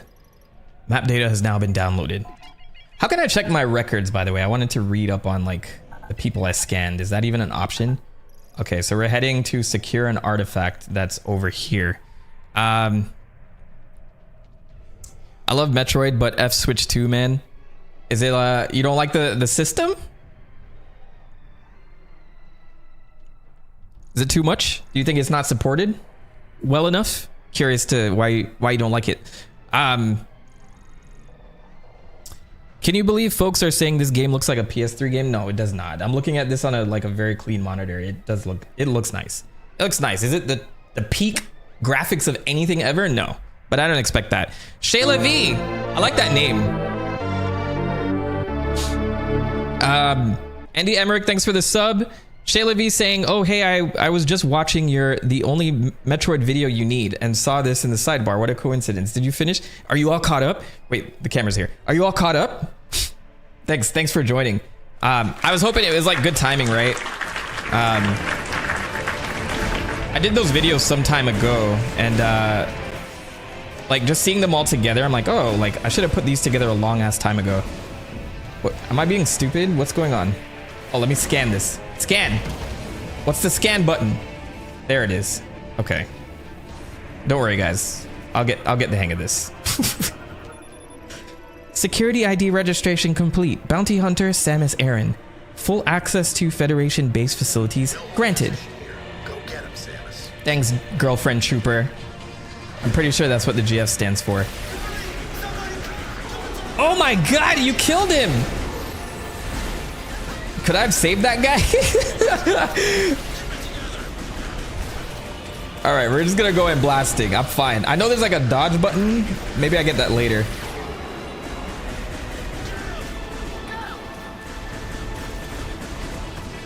I wonder if the mouse is better. And I love how these aliens always look like the Covenant. Alpha Squad, have suppressed a scouting party. Multiple friendlies wounded. Is the music loud? I feel like the music's a little too loud. I can barely hear these people. I'm gonna bring this down to 90, and I'll bring music down to 90 as well. And also my headphones might be on backwards, so maybe I'm hearing things backwards. No, it's correct. Okay. Switch 2 isn't too bad if you can afford it. I'm having a blast at Kirby Air Riders. I've heard like I really need to get into Air Riders, by the way. I did cover it in like one of my Kirby videos, the first Air Riders, and I really enjoyed like playing City Trial, but I didn't get to play like with people, you know what I mean? So now that Air Riders 2 is out, Maybe I need to be on that or something. I don't know. I need to get back into the Kirby series too. As you guys know, I need to get back into a lot of series. There's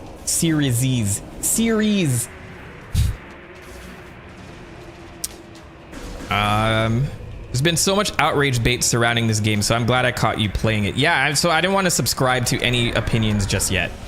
I thought the reviews seemed pretty good, like 7s, 8s, some 9s. So I just wanted to like at least get into it and see how I feel about that. Double tap jump while locking on to do the dash maneuver. Okay, yeah, it's still there. I was trying to do that earlier and then I just messed up. Oh, that's a bad guy. Hey. Let me scan you, bruv. Space pirate. Oh, hold on. I gotta like get into... We gotta get into the lore. So I hope you guys don't mind. I stop this from time to time to read lore. And I'm gonna do it in like a fancy way. Let me see. What does my sound effects sound like? Hello, hello. Check, check, check. Check, check. What happened to my sound? Oh, there we go. That's nice. Cool. Space pirate. The space pirates. An army of marauding... That's way too much. There we go. Just a little, you know, just like subtle. That's what I want. Right there. The space pirates. An army of marauding warriors who aspire to control the galaxy are made up of a number of different aliens, and the various species fulfill roles in alignment with their respective strengths. For example, the numerous rapidly reproducing insect-like members serve as rank-and-file soldiers and are usually used to defend space pirates' bases. They have powerful legs and can march extreme distances. They're typically armed with quantum assault cannons on their forearms for range combat and concealed photon energy blades for use in close quarters. That's it. That's all I got right now. So, why is Silex working with space pirates is my question. He used to be a bounty hunter, bruv. Who is Silex? I don't know if I'm probably not going to be surprised by the reveal, but like, whatever, we'll find out. Galactic Federation Heavyweight Class Golem Mech. MK-99 Bipedal Manned War Mech. Right arm loadout includes a charged particle cannon with a max output equal to the frigate's main battery. What about this guy? Who are you, man? Oh, he's about to get got. Standard Galactic Federation military personnel equipped with a powerful armor suit and an NS-46-64 assault rifle with grenade launcher. All right. I'm gonna save your boy. Up, up. I saved him. Hello? Okay. All right, so for now we're just blasting. And we saved the Galactic Federation. I love it they just have dropships coming in, man. Coming in style. Hey, you leave him alone. Or her. Stay sharp. There could be more on the way. Can I like pilot that? I feel like I need to be in that, but my suit is probably stronger than that anyway. How can... Keep an eye for dropships. Hey, somebody get command of the Horde. We need orders. How can anyone do this?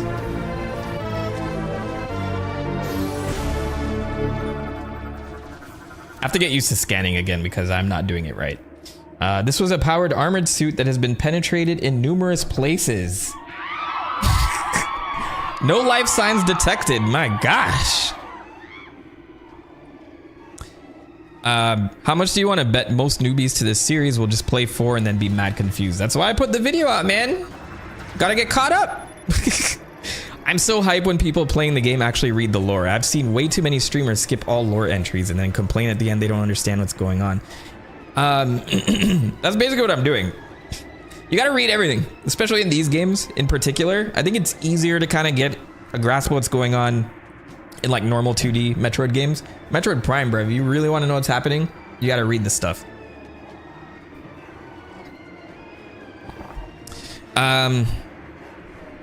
Did I miss anything? Predict the first Sonic movie. Okay, I'll go back in time and do that. Do you think the hate for Miles was justified or unwarranted? I don't know.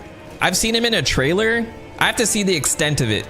So, I don't have an opinion on that just yet. Okay, so this dropship is called the Dive Spike. The cone-shaped chassis and thrusts enable direct insertion into fortified positions, while landing impacts are mitigated via energy conversion upon opening. Well, thanks for explaining that, because I wondered how come they didn't crash and die every single time. All right, yeah, so the biggest hurdle for me is turning on and off scanning. Not this time, sir. You're done. You're done, son.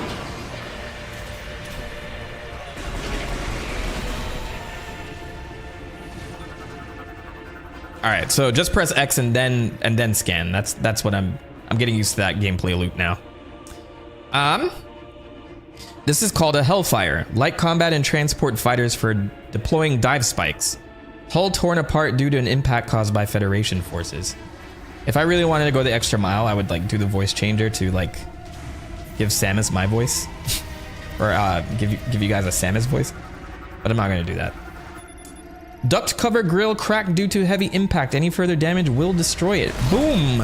Haha, fully destroyed. I love how I have the morph ball at the beginning now too.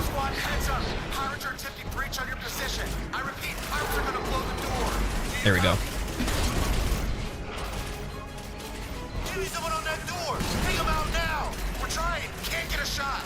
I was hoping to drop in and help them.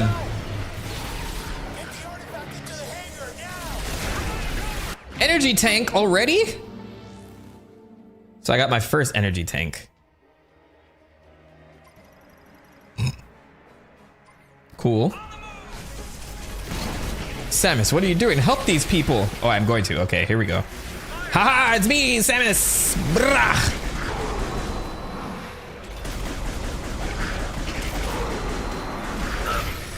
No, you killed him. Oh my God, sir, are you okay? Oh no, he's folded. How do you feel about this? How does Ja Rule feel about this? All right. So as you guys know, there are these little panels here with more lore. These are pretty missable if you don't really know much about Prime. Hologram of planet Tanamar, which I think is where we are. Analyzing status at the time of the artifact's discovery. What is this? The galaxy? Latest artifact research notes. Oh, this is important. Okay. Behavioral analysis. 3D simulations confirm the ring's orbital rotation pattern. Oh, it's Halo. Possible iterations are still being calculated. Radiation analysis. Levels have exceeded 2.69 TKV. Negative energy and exotic matter emissions detected. Awaiting authorization to continue study. Okay. That tells me you know nothing about it. Do you have a set schedule for your videos, or is it kind of spur of the moment planning till the video is done? So that's a tricky question because it just like depends on what I'm covering. For Mentoktober, I try to get weeklies out, which is more than my body can take, but I do it anyway. After that, like I've tried to get into like a bi-weekly thing, which I used to do maybe a couple years back with like my Mario videos, because it's easy to like, Mario's simple enough where I can pick a character, talk about their history and go through that and then come out with a video for it. And those videos range from like 20 to 25 minutes, maybe the longer ones 30 if anything. So those are easier to like plan and edit, and like if I really buckled down I could do it.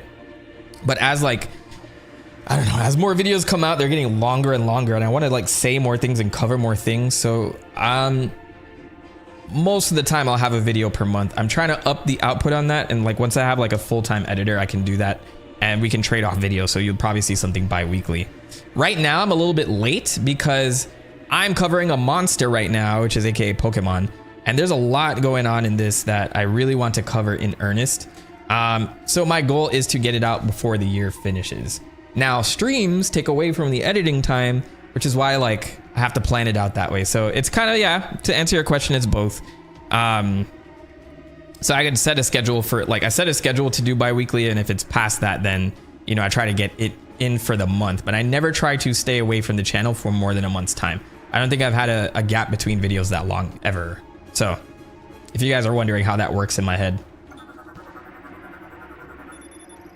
Terminal's internal circuitry damaged, non-functional. Okay, there's this one last log here. I'm gonna check.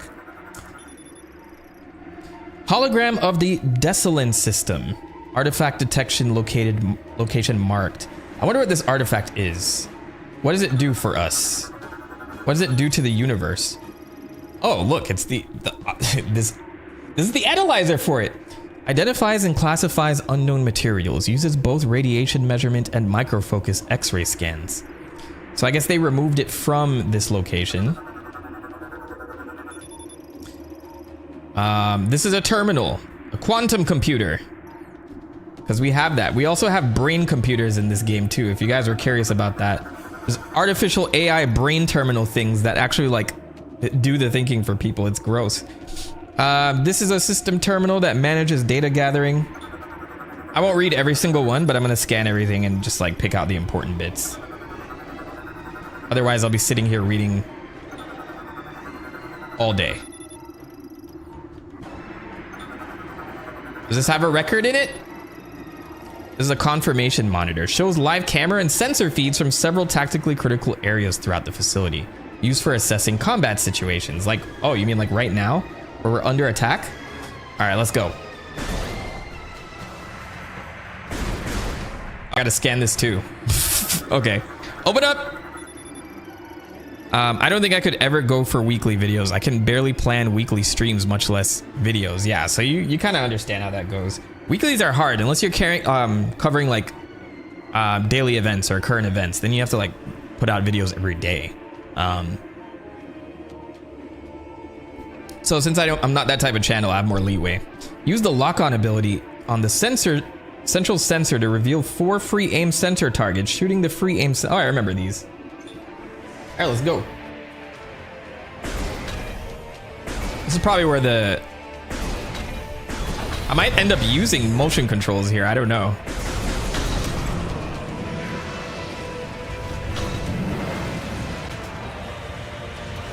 Hello? They're like, you're gonna do it again, sir.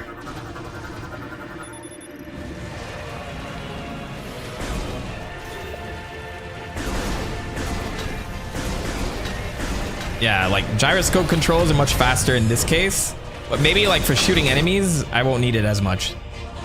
Get that artifact on the bird, now! Careful! I need to secure this thing. We're out of time. Let's go!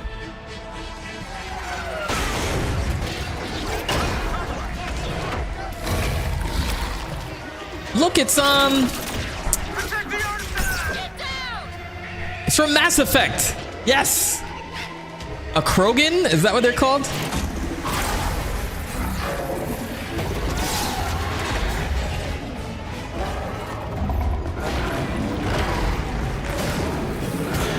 All right, so I saw this in the demo. I saw this boss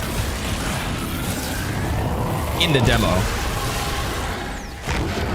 or the gameplay reveal. But after this, I don't know what happens. By the way, I have a quick question. This is ironic that TheMentok, such an informative content creator, is asking this question. I do not think Metroids had a mind control power in any previous Prime game, correct? This is a new thing? If not, then I need to remember why that's the case. But I assume this has to do with Federation Force, and they have that baby Metroid that they were testing on, and this has like a new ability, and then they procreated. They created more. I think that's what's happening here. I don't feel as bad if this is a new thing then. All right, I'm gonna go ahead and scan. I want to read up on this guy. This is called an Abarax. Where's my logbook? There it is. All right. Abarax. Even among the diverse ranks of the space pirate army, Abarax are considered especially large. They're capable in combat and are often employed in a command role. They share several traits with beetles, such as having a body covered in a tough exoskeleton, which we'll learn today. Which we'll learn right now. That exoskeleton, when combined with their heavy armor and retractable shield, allow them to negate damage from all types of beam weapons and explosives. This impressive durability does leave them with low mobility. so they employ a deployable circular barrier around themselves and limit the range adversaries can engage them from. Metroid Fusion. Hey, Metroid Fusion? Name drop. All right. Metroid Fusion has resulted in both a mind-controlling effect and physical changes to their body, producing up to 4 lenses in their chest that are capable of firing beams. These lenses are vulnerable to standard weaponry, and if all exposed lenses are destroyed, the Aberrax will be unable to regulate the metabolic energy the Metroid Fusion produces. This will cause it to... You're just spoiling how to kill this thing? This is more on the nose than Zelda, bruv. Maybe I shouldn't have read this. I don't know. I wanted to figure it out on my own. Well, whatever. It's fine. It's the beginning of the game. It's fine. I'm gonna mess up anyway.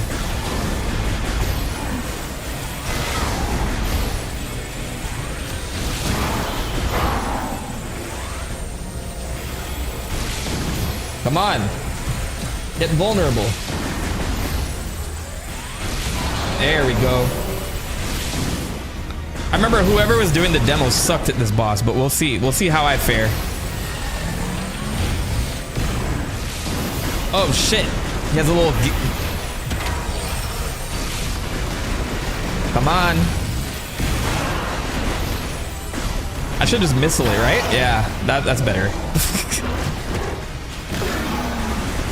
I could missile them, but aiming the charge shot is so satisfying.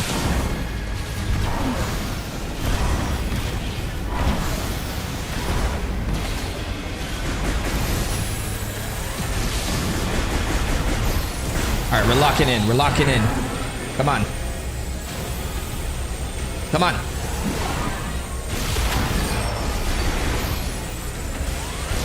Yeah. Am I supposed to hit it with a rocket first? Maybe that's what brings down. I think so.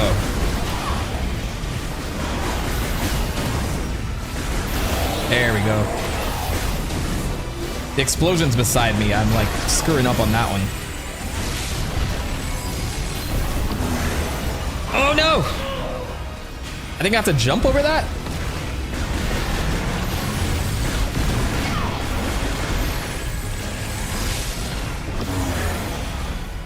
Oh, yes. Okay. Morph ball. Morph ball and jump. Got it.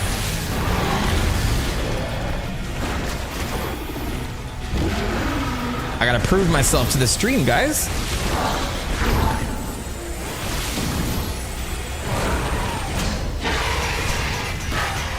Get off me.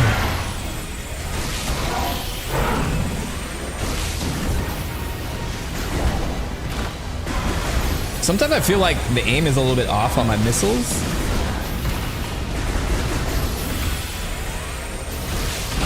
Yeah. I'm out of rockets. Why do we call them rockets? Are they rockets or missiles? I can never remember. People say both.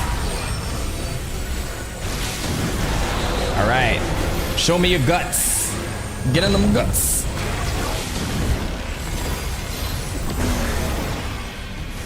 Hey.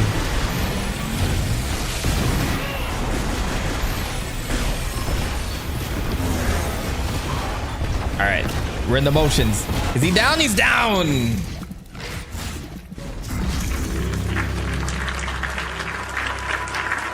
What up, Zay? That's cool. I know you're getting into this game pretty soon, so I appreciate you pulling up. Samus does make a noise. Oh, it's him.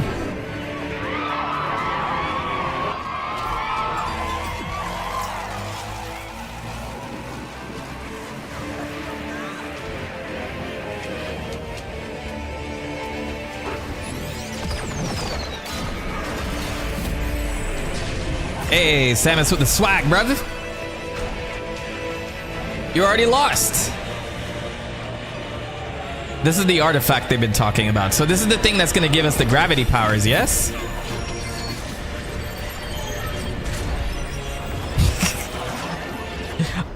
I'll catch you later, Zay. Let me know how you think of what you think of the game. when you play it. What's going on? Bro, Samus has been through like every body morphing possibility under the sun.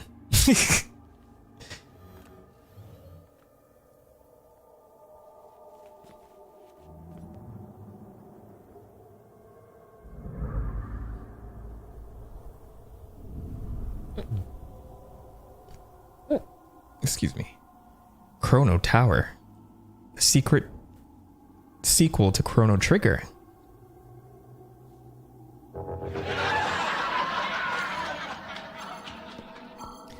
Alright, so our Varia suit is all messed up. Where are we? Is this the planet? The same planet we've been talking about? Tamaran? Tamaran? Tamaraan. Because there's two A's and they're both separate. They're pronounced separately. Look at this. This is dope. What does this remind me of? Something out of Doom? Or maybe Star Trek. It's more of a Star Trek vibe.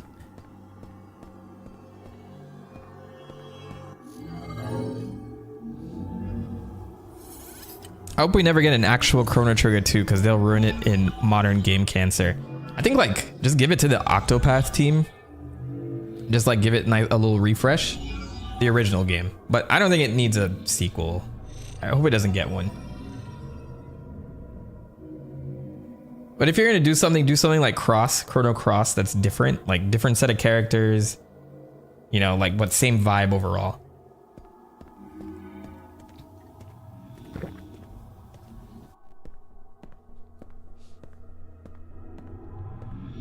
Octopath Traveler 0 came out today too, which I'm actually interested in playing a little bit. I'm gonna let the lore breathe. What is happening to Samus here? Hello? Who brought me here? I'm getting so much Halo vibes from this. Like this reminds me of the thing that's in the library with you as right before I guess right after the flood attack you for the first time. I have not played Halo in ages, so please don't judge my knowledge of the names. Is his name the Traveler, the Collector, the Archiver? Oh, let me scan him. We need to get the lore in, baby. What's going on? Analysis implies this is a mechanoid variant. Local database contains no matches for its materials or technology.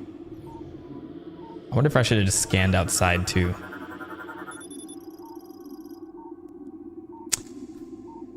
The technology used to construct this device cannot be identified. Local database contains no matches. What about this bridge? Formed instantaneously using an ore with an unknown geometric signature. A current of unidentified energy runs along its surface. Can I go back? I feel like I should have scanned the tower or the planet or something. I think I missed out on that. His name was the Reclaimer? Was that it? I believe you. That's who I'm talking about. But this reminds me of that thing. And I always mix him up with Wheatley. Is Wheatley the name of that thing from Portal 2? Pleakley? No, that's Stitch. I think it was Wheatley.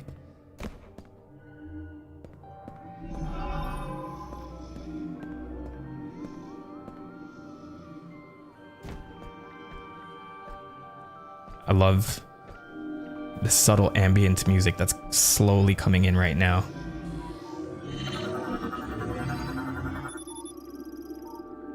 Oh, the little guy used to call Master Chief Reclaimer.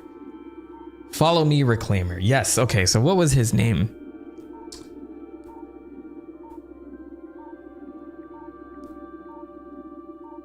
I can always look it up, but... Analysis implies this is a slot for storing a mechanoid. Local database contains no matches. I hear that primey music coming in now.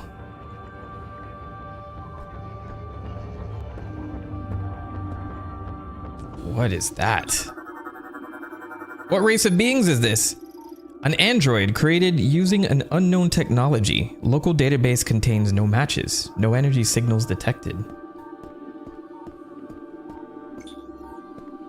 Ooh, what is that thing? Unknown hologram technology. No matches found within the local database. So I don't know anything about what's going on here. Statue of an unknown species, composed of an unknown material. So I don't think I can get in there yet. So we keep it moving. Guilty Spark. 343 Guilty Spark is the floaty ball thing. Man, I don't remember it ever being called that, but maybe I was just young and I was like, this is cool. This is deep. I love this. Oh, sorry. Let me go back to the Guilty Spark then. Let me see what he has for me. What's going on over here? Ooh, there's a basement.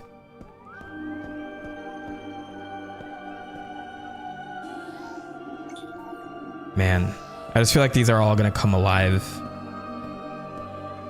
Do you guys think Silex is one of these things?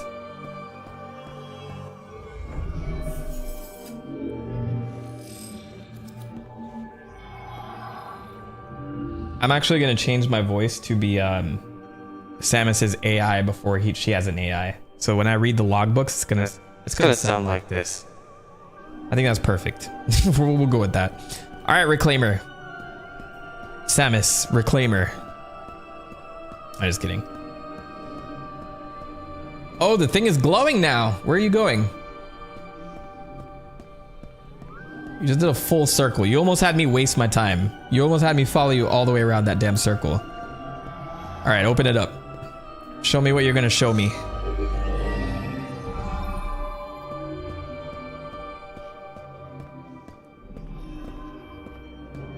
I want to buy a house and have the interior look like this.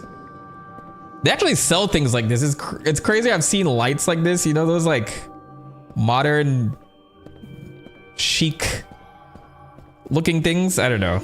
I'm not good at interior decorating, but I'm sure at Home Goods you can find some shit like this. Somebody go out there and find someone who decorates their room like whatever this is right now. Analysis implies this sensor is part of the device made with unknown technology. All right, is he gonna open it for me?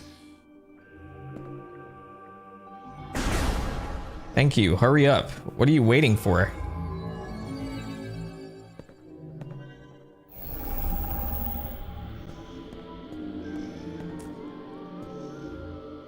Oh, blonde network, bro. I can't unsee that now. Oh man.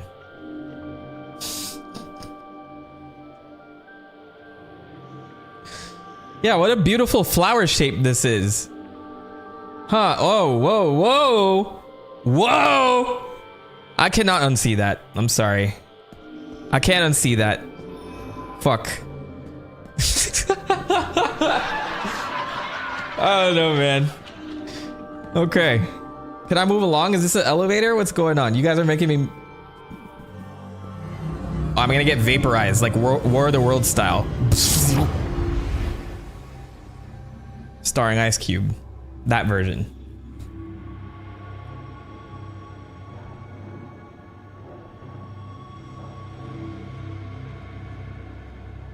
I've always wanted to see the Northern Lights. Don't Google that. We're all adults here anyway, so I don't mind the comment too much, but don't Google that. Hello, sir. Why does this look like? Now I'm thinking Sonic Frontiers. This looks like the Ancient. My scanner's not working, by the way. I wanted to scan them, but that's not working. What an interesting looking Digimon. What do you Digivolve into? What do you Digivolve from? Yeah, like Chaos record player, correct? His ancestors or whatever they're calling themselves now. I actually really like I don't know, the lore from Frontiers. I really enjoyed it. I think I would love to see like each game just expand the world a little bit more, because a lot of times it's mostly character focused and like, you know, these specific isolated incidents. I like the idea of Frontiers and like a Sonic universe building out even more. That doesn't necessarily have to connect to the main characters too much.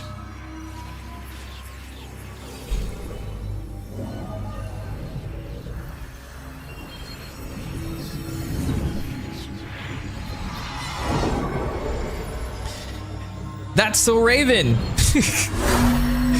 I'm having a vision. Chosen one. Our savior. We give you this, a new suit that integrates perfectly with your Chozo technology for whatever reason. Or is it just a new helmet? Oh, it's not even that.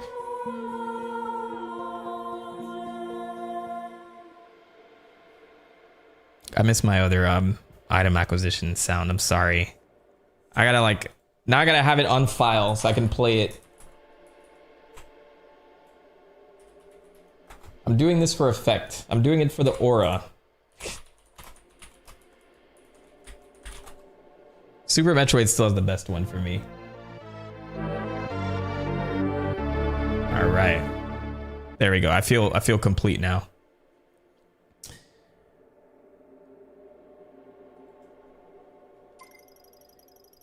Oh, there's more to this. Okay. Releases the latent psychic powers residing within you and enables interacting with psychic technology using your visor. Okay, so I have a psychic beam and a psychic visor. So is that just my regular blaster? Open the menu and check the inventory for more info. Let's actually do that. Are you gonna like tell me something I don't know? I can't open my inventory because you won't let me. All right, well, our blaster has changed color, so that shows the psychic energy flowing through us. Clockwork Corner 3214, welcome. Aren't they years too late with this? I'm trying to see, like, this is very like core Prime gameplay. I think like there's nothing wrong with playing it safe. I was just a little disappointed that there weren't a lot of like new additions. I won't speak to that yet because I'm still like in the first hour. Okay, so what does the visor do then? Do I scan? Ah. Okay. Okay. Wait. I'm still learning here. Psychic scanning?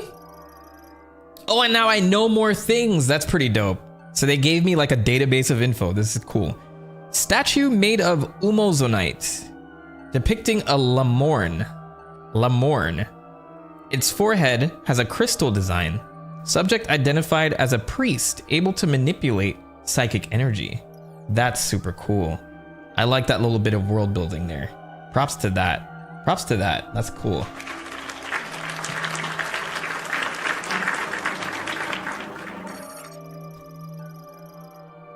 So this, it will activate if the chosen one meets its gaze while standing on the teleporter. Its energy has been claimed. So I can backtrack is what they're telling me?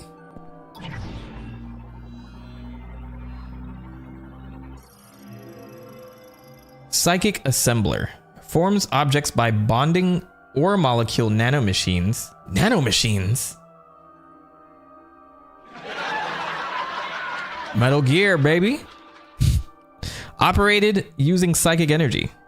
So that's what the thing was doing before then? Wow. So cool. Nanomachines, son. I never thought we'd bring back that meme after all these years. This is a chrono tower gate, which disassembles and reassembles in response. I'm not getting in character enough. Disassembles and reassembles in response to psychic energy. Its front and back sides both react. However, there are one-way versions as well. So there's some doors I won't be coming out of, is what you're telling me. It would be insane if there's an after credit scene in Galaxy where Rosalina meets up with someone in space to talk of a greater threat, and it's Samus. I feel like Nintendo has no interest in connecting their Nintendo worlds in movie. There's so many opportunities, man. So many opportunities. And then if they ever play nice at Paramount, Sonic can literally throw a ring to another world and end up there. I'm just saying. It's gonna be a while till that happens, or if it ever happens. But we've seen, like, if Spider-Man can rejoin the Marvel Universe and Sony lets them, this can happen too. I believe in it. I have faith. Because Sony literally works directly with Disney to make that happen. You know what I mean? It's possible. I'm gonna keep up the faith. Yeah, we're putting together a team, Rosalina. To Mario. I know the Smash Initiative joke is like a thing, but come on, man. It's so easy. Make it happen. All right, what is this?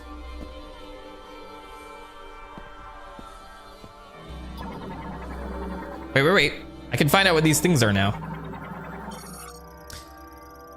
Cybot. Androids built by the Lamorn to aid in everyday life. Operated via telepathy. Modified to face the graver threat after the Great Tragedy. Oops. Standard loadout includes a beam cannon and hover thrusters. Other loadouts include specialized equipment such as missiles and shields.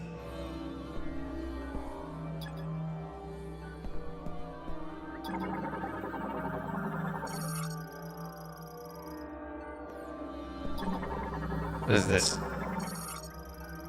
Oh, it's an elevator. Okay. Touch the hologram to activate. That's it? Touch with what? Oh. Okay. Oh, we're going up on a Tuesday. Yeah, those are absolutely coming to life at some point. You can't just throw a bunch of enemies in a room and say, I'm not gonna fight them, you know? They might be flying up this elevator right now.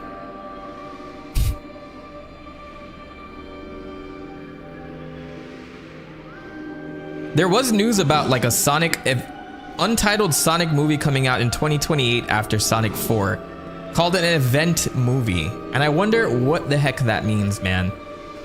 What a crazy surprise that they have like a whole thing planned out to like finish this first series of movies. Oh man, I'm actually very excited for that. Like the last movie wasn't an event enough. So I think they're gonna start bringing in these like huge threats, which is gonna be super cool. I'm excited to see what the Sonic movie does. Galaxy movie, I hope they think outside the box a little bit more. The first movie played it very safe, so it was good. Like visually, it's like a beautiful movie. But I hope they do a better job just thinking outside the box.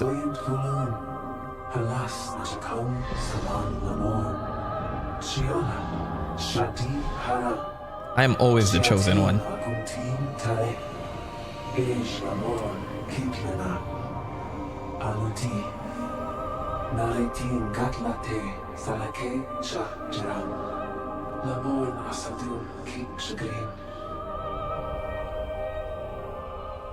Shati haram, dunshi zanate, javirus, sege osan.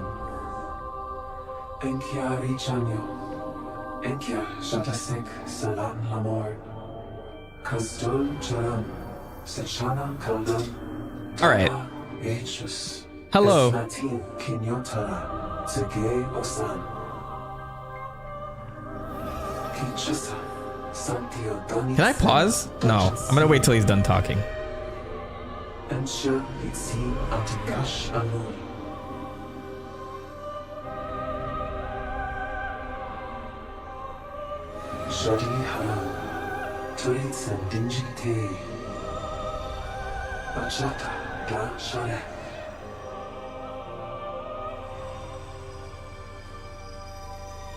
So my question is, why would I do this? Maybe I'm missing something. Because, I mean, we are going after Silex, and then, you know, he ended up doing something that caused me to go to this world. So Samus must be completely confused right now. But maybe since they imparted their knowledge on her, she knows a little bit more than I do. Maybe. But, like, you go up in this creature, you don't even know what type of species this thing is. And it's like, go help our race. Spread our legacy. Why? What does that mean? And then you send me to a bunch of places to do something? I don't know. I don't trust this man. But we'll do it anyway. Can I scan this? Teleportation field generated by psychic energy. Their creation was a skill unique to Lamorn priests. Contact instantly transports objects to the local designated by its creator. Okay, let's interact.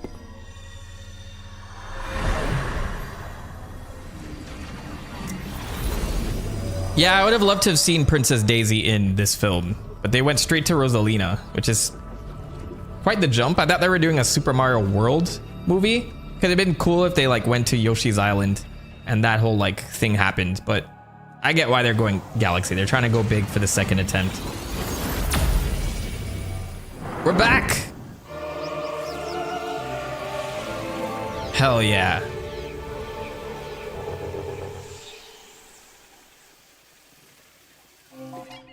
This is when the dope music's gonna kick in because I heard like plenty of things for this. All right, so we're going to the Garden of Remembrance. It's the easiest thing in the world to do, but for some reason the ancient civilization wants to live on through their memory, and knowledge kept alive by the hero always gets me. I like stories like that. It's just like, how do we get there? Give me good lore that gets us to that point, and then I take it every time. Ancients was good for that reason in Sonic Frontiers, so I agree with you there. I'm cool with it. I just need a motivation to do this though. And maybe it's like Samus just pursuing Silex and seeing that the artifact has to do with him. So if you follow this thread, you'll find him. I'm gonna say that that's her motivation right now. This is gorgeous. Let's take a moment to take this in. Can I see my legs? I can't see my legs. Oof. Oof. Oof. I know, I always do that in first person shooters. I always look down to see if I can see my legs or my feet. And then I silently judge when I can't, but I don't know, there's a reason why they don't program them in. Let me see. And for Sonic, they might use the comics or the games. More powerful enemies like Chaos, Iblis, Time Eater. I like the idea of Chaos, but I think for the sake of like maybe destroying a timeline or doing a reboot, Iblis and Solaris might make more sense. Especially if they're trying to like maybe put the Sonic characters in a reboot back to their own world and stuff. You know, like, is Tom Wachowski ever going to be phased out of it? Tom and Maddie? I like them in the movie, but at some point, you know, do these guys stay kids or like locked up in like their parents' house, for instance? So there probably has to be like a going away movie, which is going to be sad when it happens, by the way. All right, let's explore. What's happening here on this planet? Mollusks, mireworms. Mollusks found in riffle habitats imitate plant life to lure in and feed on small insects, but retreat underground if they sense danger nearby. Gotta be in scanning range. Use my psychic abilities. Plant morphology, lysocast. The thin-skinned layer of this fruit contains a low viscosity and highly nutritious liquid. A strong impact will break the skin and scatter the pungent contents. Thanks, AI. Alright. I don't think I'm on the planet... What was it called? Tanamar? I don't think I'm there anymore. I wonder where I am now. What's the name of this place? It's just called Fury Green. Okay. Love the church bells like in the background too. They're bringing me into the atmosphere. I have to find out who composed the soundtrack for this, because I know for Metroid Prime they brought back in their normal guy who does most of the soundtracks for Metroid. I think Metroid Dread had a different person, maybe not. I have to confirm a lot of those details, but from what I've seen from the trailers, so far, I feel like I'm missing something over there. Oh, I see a cave that way. Or is that where I came from? Let's see, which way is the right way? I want to go the wrong way first. Let's go this way. Let's see what's down here. Nothing is down here. I already looked this way. Okay. Cool. I'm going to try to be thorough. The graphics do look nice. This is, I don't know if you guys are seeing like the full extent on stream, but like just looking at it on my monitor, it's pretty nice. Definitely an upgrade. I think the Prime 1 remastered looks really, really good. They did a great job with that game in particular. I was hoping for 2 and 3 to get remastered, but I guess it didn't come out in time for this. Homing spore. Sporangium of Gaspore. is that the name of the planet, floats in the air and senses the heat of nearby organisms. If threatened, it will extend thorns, approach, and then explode. I could kind of tell by this. I think there's a similar enemy in Prime.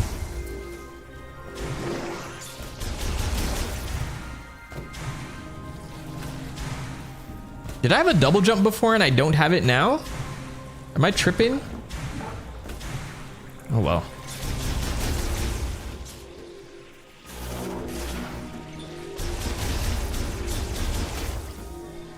What did these bugs do? I think these were in Prime 1 and 2. Blister beetle. A beetle possessing bioluminescence. As a species, they tend to group together, emitting considerable light and making themselves easy to spot by predators.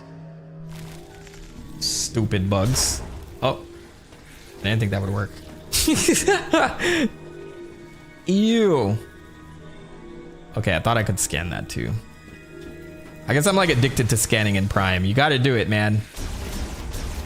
So be patient with me. Yes!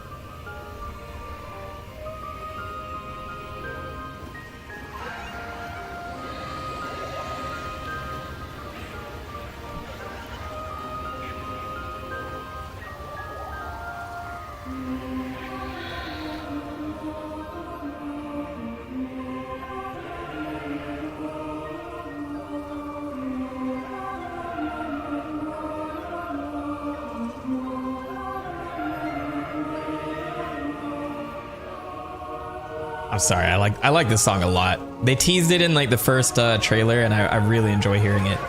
Wait, no, let me scan you! Got him. Wait, no, it's not the bird. Sacred Tree of the Lemorn. Age estimated over 6 millennia. Oh no. I hope there are more flamingos down the line I can scan.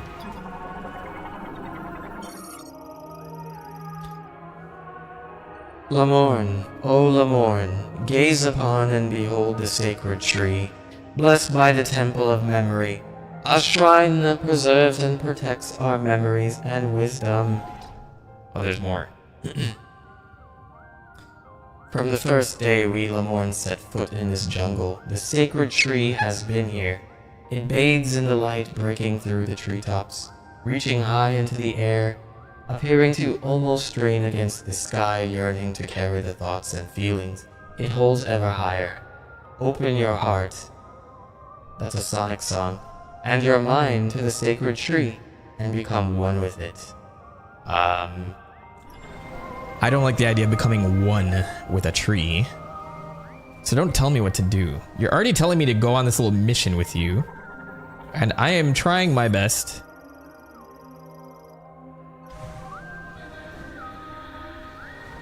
Not to follow your orders, but also follow them at the same time. Hey, what's going on? What are these things?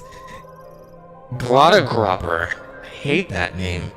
Carnivorous reptiles that move using wings and powerful legs. They bury underground to wait for prey, then emerge when they detect vibrations.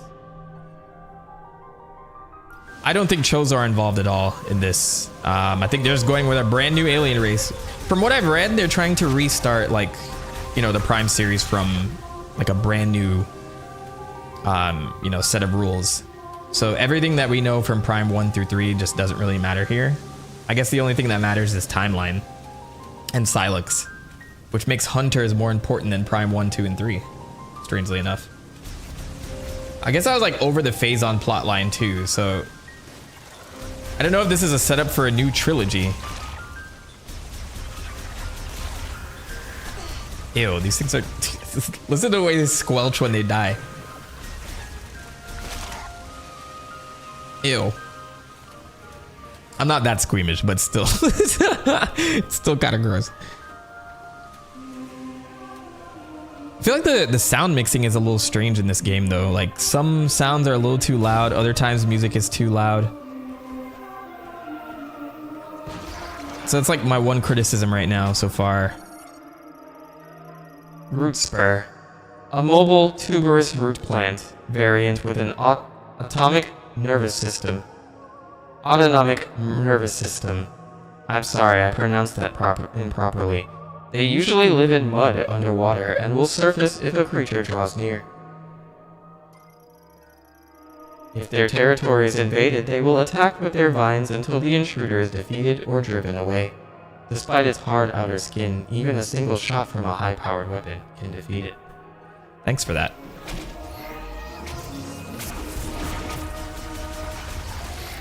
Oh, that took more hits than I thought it would. All right, I won't read every little thing. This is a flower. A, it has ovaries. It closes its petals and hardens to protect its ovaries. All right, I'm done.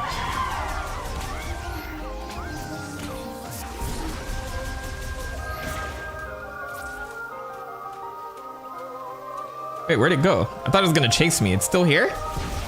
It is. Ow! All right, thank you.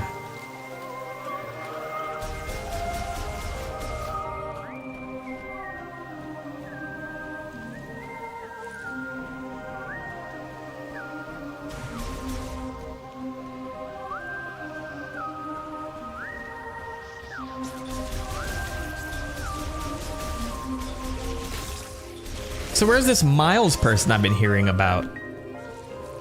I feel like I haven't even scratched the surface on this game. Like, I'm playing it in classic Mentok fashion where I get nothing done, and then the whole day goes by. All right, fungi variant. How awesome. Cannot be destroyed with a standard beam, but it will open up to release homing spores. Okay, do I still have my rockets? No rockets. Aha, that's how you kill it. It's all about timing. Look, it's a machine. Now I'm looking at them. They look very evil. Ancient Lamorne sculpture carved with a single stone with identical dimensions to similar statues. A receptacle for a psychic mote is built into its forehead. Now that I'm looking at these look like the aliens from XCOM as well. Though XCOM doesn't have, like, you know, creative alien types. It's more like the green, you know, typical alien thing from like Roswell type shit.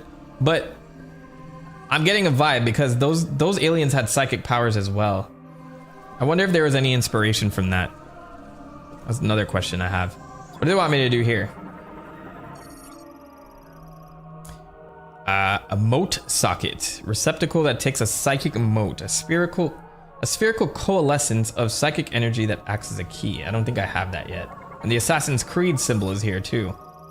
Psychic ability seal variant, unlocked by placing psychic energy motes in fields. Okay, so we gotta go this way and like, is this it?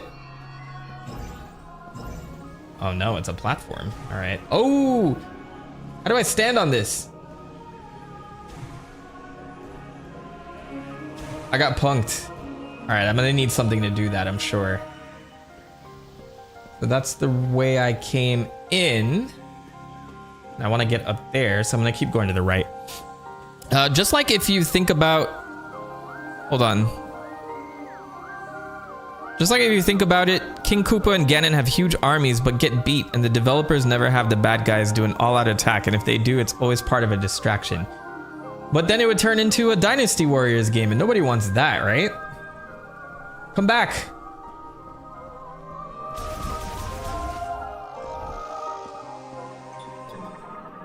I wonder if Ridley's in this game. Ridley's been dead for good for a while now. So that's actually like fascinating. But there needs to be a way for Ridley to be alive to show up in Samus Returns, which is basically the next chronological part of the Metroid series after the Prime series. So like literally they left it open for any point in time for Ridley to come back because he has to be alive in that game. Anyway. Scoutbot. Okay, that's not important. Or is it? Hello?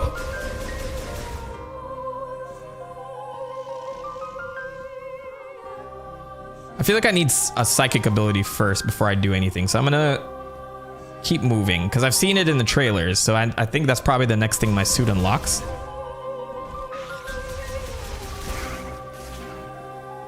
Oh, I killed it too early. I have to scan you. Male form of a plant that continuously emits pollen. The pollen is uncommonly light, enabling it to float for long durations with very little airflow. And now it's dead. The pollen is in the air right now. Does that give me health, or I got that from the enemy? I can't open that yet. I need the psychic motes. Let me scan this thing too. Bristlewort.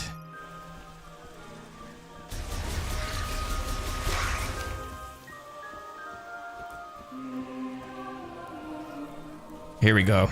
What I need must be in here. Whatever update it is.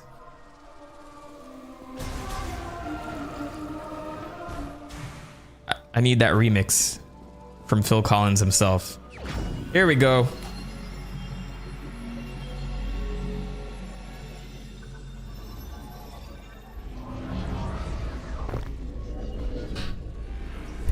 Yes, sir.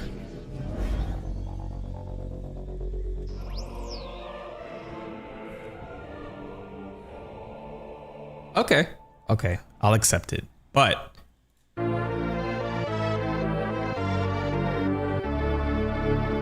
thank you. Thank you.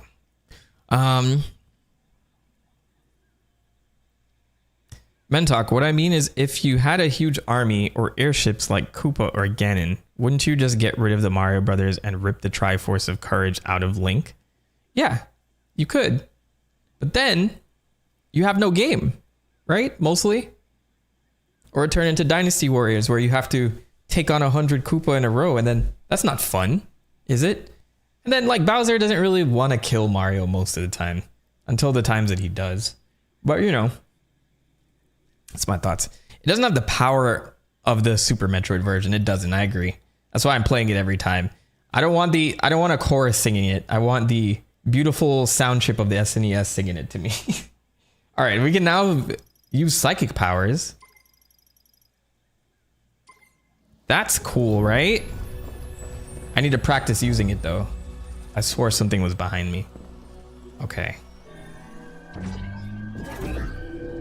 All right, and then I just like, aha. That's easy enough.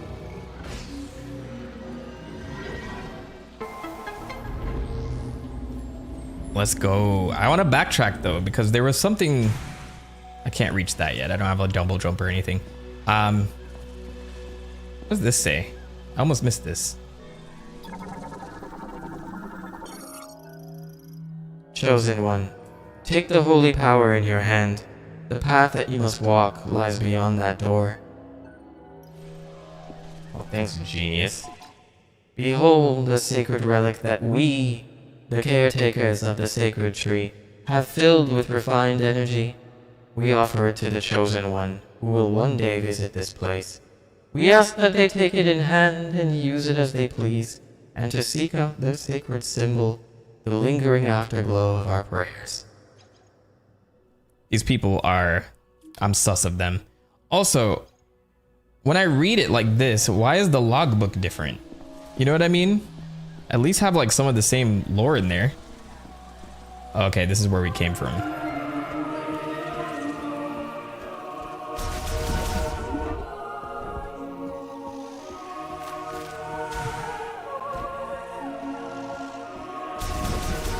All right, so now we can open up this thing, right?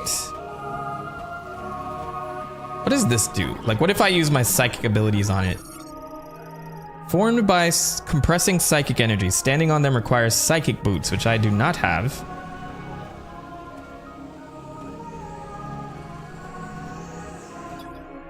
All right, but I can take this thing out of his head now.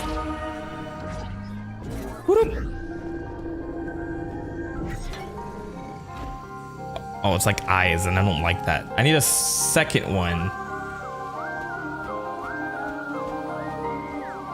Did they expect me to bring it all the way from where I got this? Because I don't see any other statues around here.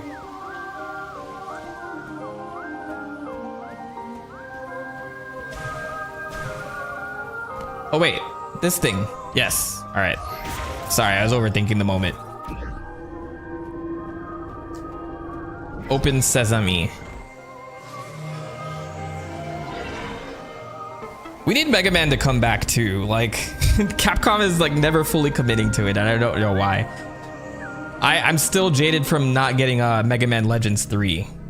Like the art style in that game was just unparalleled, man.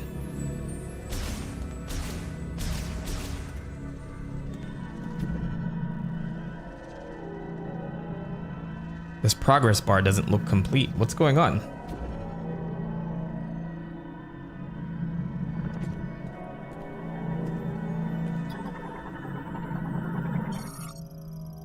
Stores items prepared by the last Lamorne priest to be given to the chosen one. Opened using telekinesis. Grasping the node and moving it along the displayed path releases the lock. Right. I knew that. I knew that. I would have known that if I used motion controls, you know? But I'm not. Which is fine. Energy tank! Ellie Bell saying, okay, roommate is in a Tekken tournament amongst friends and we're both drunk, so I'm gonna go cheer her on. Good luck. Hey, tell her best of luck for me. And hopefully she wins. But thanks for joining, Ellie. I appreciate it. Let's see. Loved your Castlevania series. Headed for bed. It's soon 2 a.m. here. Luke Reed, thanks for joining. Appreciate it. All right. Do you think this game has been in development long enough for Retro to incorporate things from the Mercury Steam games like Aeon? Or is that asking too much? I think so. Because this game wasn't properly... This game has probably been in the works for like maybe the last 4 years. Because I think another team was working on this. And then they dropped... I think it was Next Level Games or something similar like that. Somebody else was working on it. And then they didn't like the prototype. Nintendo didn't like the prototype. And then they gave it back to Retro Studios, who was busy when it was being first made. And then they started it from the ground up. So I don't know, like as far as like thinking outside the box and like adding things from other parts of the series, I don't think so. But we will see. I think they just tried to play it safe and make a solid Metroid title, which I've read from the reviews as well.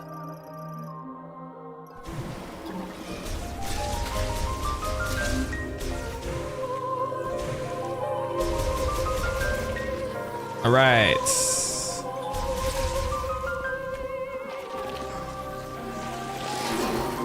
Ralph Sausage, thanks for the compliments.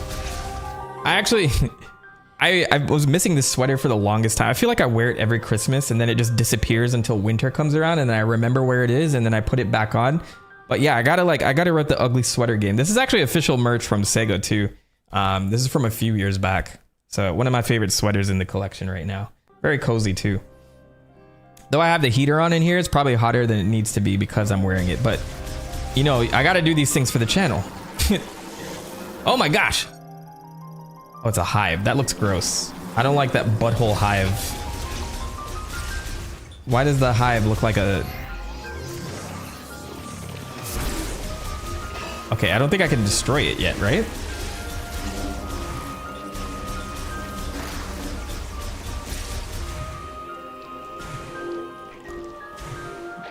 All right, let's move along. Might be a rocket thing later.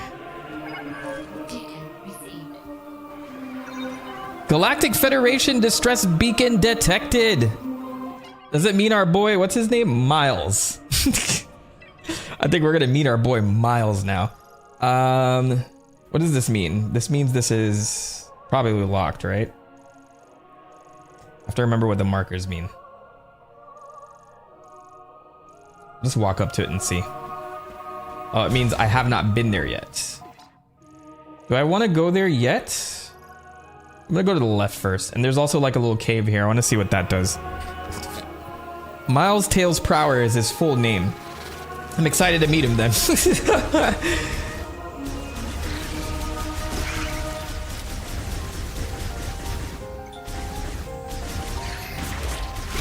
I know I can't kill them with the shell, but you know, I'm just shooting them because I have nothing else to do.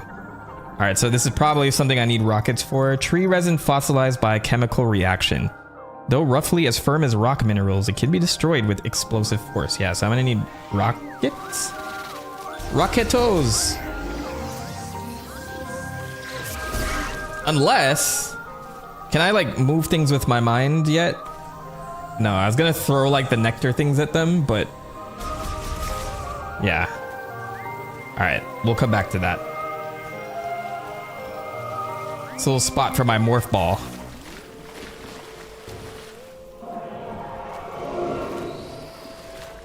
I think I accidentally went the right way, guys. I didn't mean for this to happen. Where am I on the map? Oh man, look at that. Whatever. This is Metroid. I can backtrack. It's no big deal. If it's the wrong way, if it's the wrong right way, it's the wrong right way. All right, let's follow this bug. How'd you fit in there, bro?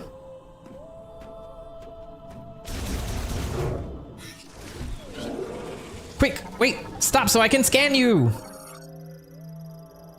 Crustacean morphology, isopod, glides atop a slick mucus which they produce. Their diet is primarily glow mold, causing their abdomen and mucus to glow. Should I kill it? Should I kill him?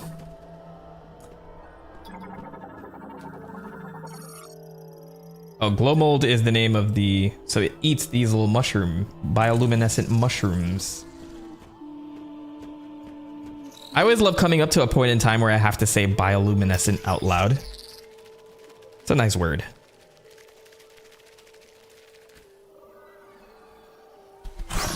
Oh, shit. I wasn't actually gonna kill him. So something else scooped him up? Is this gonna be a meme where like I meet creatures that are gonna just be bigger than the last, eating the last thing that was like in front of me? Who did this? And scooped up.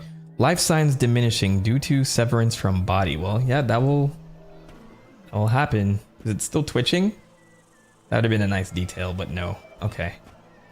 Next time, Retro, make sure you have the antennas twitch once they're removed.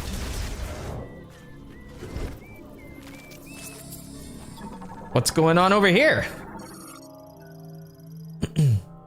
Beetle variant nest, composed of hardened mud and clay. The nest is fragile enough that a single powerful blow will shatter it. Alright, so let's charge up. Oh, maybe I should have tried this on the resin out there too. Maybe that would have worked versus a rocket, but I don't know. We'll find out. What's in there? How do I get through with this? Wall formed of insect webbing. Ew. It's extremely elastic and durable and cannot be cleared with standard firearms. Highly flammable and removable using high heat weaponry, which I definitely don't have yet. Alright, so we'll keep it moving. Keep it pushing. For some reason that flower seems special. Sometimes people put oh my god. It's our friend. Can we save him? Please help him. Oh no, I think he's dead now.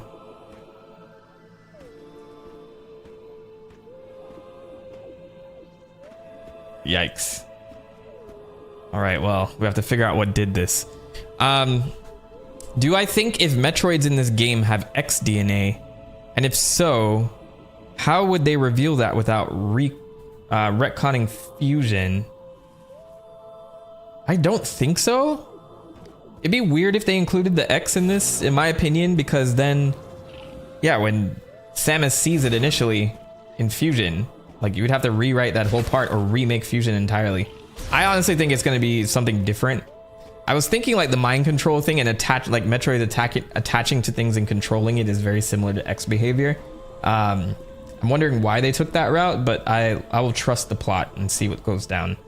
But I don't think X will be introduced. If it is, I think it's kind of a mistake on their part. What a mess. Miles, per hour. Planet.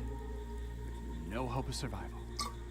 But you're also not sitting next to Phil anymore in that cubicle, so... Man, look at that schnoz. Win? Oh. Okay.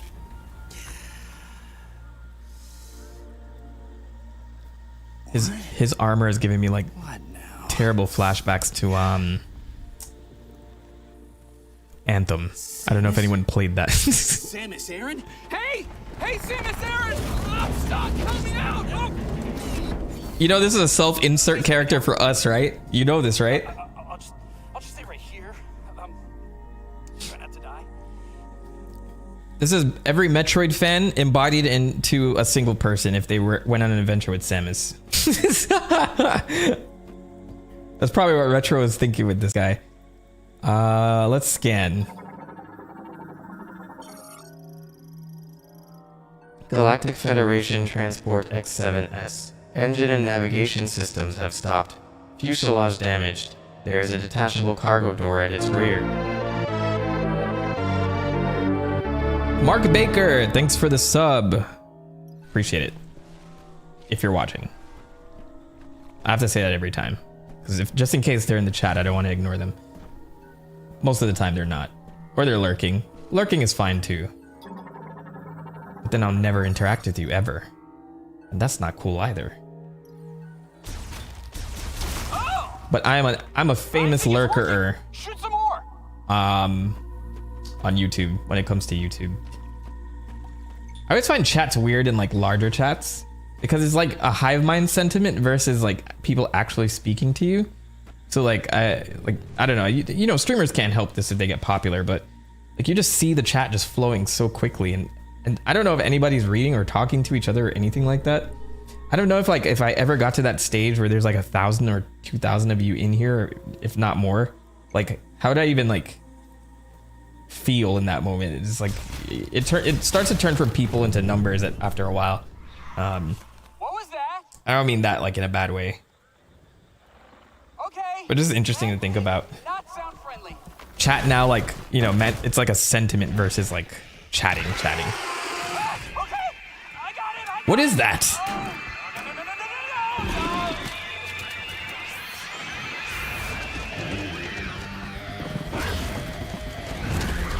Hey, it's Alien Bumblebee. Wait, hold on. We gotta scan you first. Don't hit me yet. Jungle Griever. Griever variant of this area. It can leap to great heights and climb trees quickly. I mean, clearly.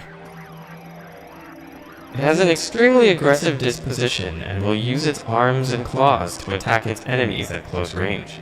When at a distance, it will spit poison at threats. Okay, that's good to know. So get the dodging. Ready to go. Oh, it's dead already. Actually, I feel like I need to read more on this. Let's see, whose side is it on? Research, Jungle Griever. Vuros? Vuros? What does that mean? Is that the name of this planet? A subspecies of Griever, the ferocious predators found throughout Vuros, I guess so, which is adapted to densely wooded environments. Their exceptional jumping ability allows them to quickly traverse treetops and rock cliffs. They often hunt in packs, and are known to attack other creatures indiscriminately. Once one pack member strikes, the other will quickly join the fray, either by leaping up close to slash with the sharp claws on their two pairs of arms, or by spitting a viscous mass of venom from a distance. Their skin is thin and unarmored, making their bodies vulnerable to standard beam weaponry, and light enough that the shock of a direct hit from explosive weapons is enough to push them away. Alright, thanks. Thanks for that. AI. Alright.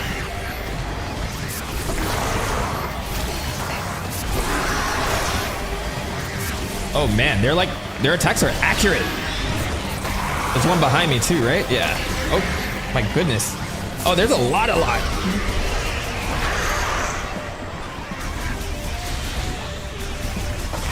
Alright, I'm just keep moving. Stick and move.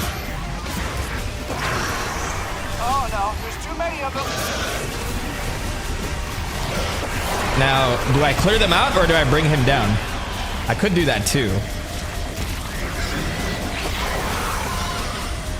All right, we're gonna play. Wait, no, I can't get up there yet. Oh shit. They're not even giving me much air to think.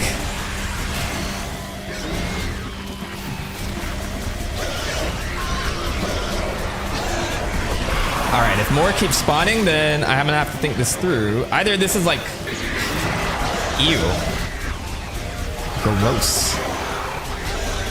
Oh, okay, there's 2 left. It's fine. You're just supposed to fight the horde.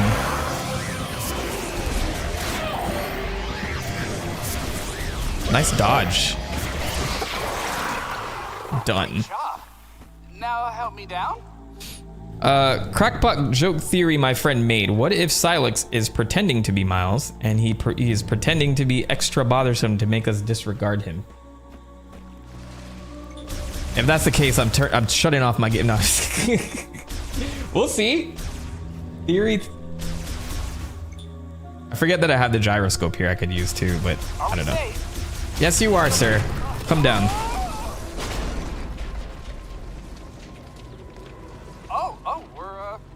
We're good. Okay. I mean, have you seen the 2 of them in the same room before? I'm a specialist, Miles McKenzie, engineer level 4. Okay. I have something for you. Please. Hold on, I gotta manually override this. The Galactic Federation is rocking new gear, by the way. Come on. Like, look at those helmets. Oh, boy, this is really jammed. Can I not scan him? Oh, okay. Let's learn a little bit more about our boy Miles. Miles McKenzie is an engineer with the Galactic Federation. His duties include the maintenance and repair of several vehicle types and programming software used for weapons development. He is known to be extremely talkative, even while alone, although his restless energy and curiosity make him prone to danger. His excessive wow. Water got in my throat. His excessive caution is enough to keep him from harm. He has a strong moral compass and work ethic, making him a reliable problem solver, no matter the situation. Who here was on the DS Wi-Fi playing Hunters? Man, Hunters was like a technological marvel at the time. I mean, it's like that was a launch title for the Nintendo DS. So like, imagine you can sit there and like fight each other in first person, like Metroid Prime style on the DS. That shit was big. See? No biggie. But Diamond and Pearl was bigger. That shit was crazy. It was like Wi-Fi, battling Wi-Fi? Ugh, coming from the red and blue era of Pokemon, that shit was game changing. Wi-Fi itself was game changing. Definitely before its time. Like, like Wi-Fi? Like, who thought of that? I don't know, like, maybe it's like, this is a good moment to show this off. I always talk about when Reggie shows off the Nintendo DS for the first time. I'll get back to the game in a sec. I didn't click this. Nintendo DS reveal. And I think it was Reggie that did it. He mentions Wi-Fi, and you hear you can hear from. Just listen to the crowd when he mentions it. It's a brand new Metroid game playing on Nintendo DS. That's why I miss E3, man. I miss the gasps and the hype. It's I'll play that one more time. Here's a brand new Metroid game playing on Nintendo DS.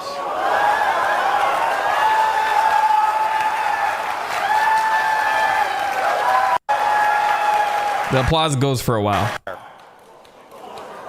Metroid's missions have always been nerve-wracking, but now they're non-stop because all of your map positioning and weapons changes are done on the fly.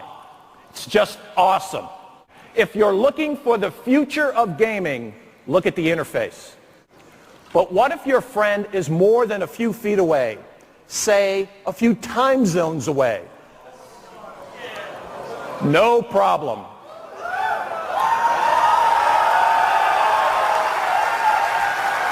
...2004, man. That shit was big. This is before smartphones and all that too, so it's just like... it was insane. What a great piece of tech that was. Nintendo is... yeah. Yeah. And Reggie's that dude, by the way. Doug Bowser is retiring, and now they're replacing it with this new woman who I forget her name, but she's obviously like she's a huge fan of Pikmin apparently. But outside of that, it's just pretty wild to me that he left so soon. You know what I'm saying? Anyway, good times. I always want to make like a side channel where I'm just like riffing off about that type of stuff. Like, hey, like where were you when this happened? If I had more time, I'd create a separate channel with that and just like stuff all my thoughts into those things. Like things from the 2000s that I experienced as a kid. Like, man, Korean MMOs were a huge deal like then. I think more Chinese now. But like there were these MMOs and they were all free and they were so easy to download that there's like so many. I could go through like 20 to 50 different MMOs from that time. Ragnarok was like the most popular one. There was like a few others, but just like 20-second talks about each of those, like just me riffing off of them. I would love to do that. So like that's ideas I have for the future. But yeah, even that moment, it's just like watching E3 and just like watching these big announcements. It's pretty crazy. Even going back in time and just seeing how excited people were about certain things. All right, thank you, Mackenzie. TC, what's good, man? Good to see ya. The backlash is probably what caused Bowser to leave? Doug Bowser? I don't know. I don't know what he did behind the scenes. You know what I mean? And then when Reggie left, apparently, like, I'm gonna tag along. that's when a lot of like the strikes started to happen or whatever, or like they were trying to unionize and all that stuff. Check the map and get our bearings. And Reggie like spoke out against all of that. I forget the exact story, but yeah, like I heard the workplace wasn't as great once he left.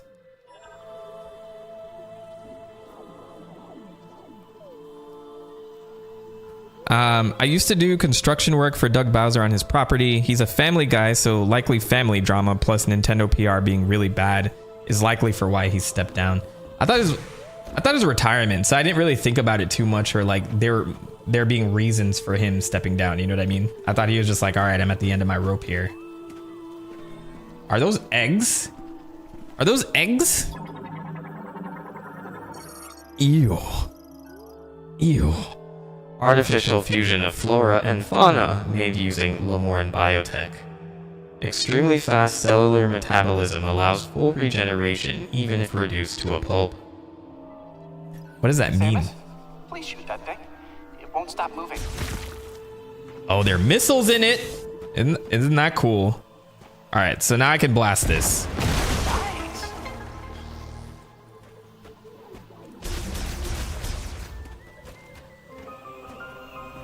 He seems fairly young still, right? Like, so I don't know. We'll see what happens to our boy Doug. I didn't think he was bad, but I didn't really know much of what he did. Like, he was definitely less of a spotlight person than Reggie. And I read Reggie's book as well. Like, very interesting, like how bullish he was, like when he entered into Nintendo of America, because like Nintendo of America is mostly a marketing firm, right? It's marketing and localization, basically. And they manage that in this region. But he made active business decisions that affected, you know, Nintendo of Japan and stuff like that. And he was like a very close friend with Iwata because of those reasons. But he asked to meet him the first thing, like once he was recruited to Nintendo. He's like, oh, okay, well, I'm a VP here now. I want to meet Nintendo, or I mean, the CEO of Nintendo. And they're like, excuse me, that never happens. And Iwata granted him that. So it's just like a combo. It's not just Reggie, but like Reggie needed Iwata and Iwata needed Reggie, in my opinion. That made for like a really unstoppable like moment in time, even on the lows, you know? So like with the DS and the Wii and stuff like that, that was like, ugh, like Nintendo was killing it. All right.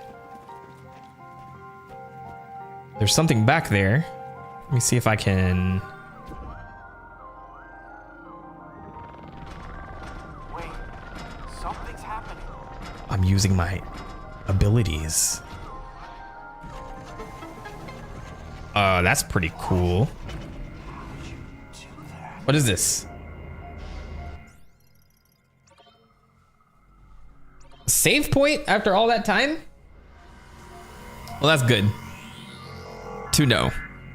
John Gannon, Kruger rule. You mean Craig? It's not as old as the rest of these ruins. What do you think it's doing here? So this guy is gonna be following me for a while, huh?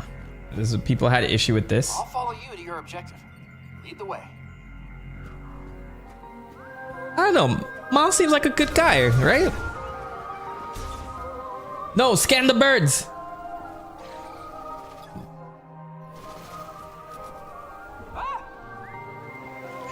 Everything in this jungle trying to kill us. I actually love how canonically Samus doesn't say a word to him. Missiles are effective against a creature with a hard shell, you know. They say he talks like a millennial or something. So is this guy supposed to... Does he talk like me? He gets me? Which way should I go? Let's check the map. So to my left, that goes back the way we came. That is where we landed. So I think I want to go to the right instead. That's a save station, yes. Okay, so yeah, there's only really one way to go. Let's do that. I recognize this section now. We fully backtracked.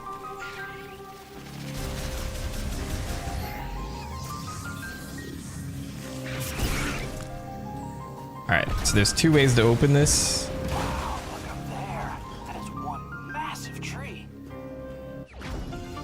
More missiles. You can never go wrong with more missiles.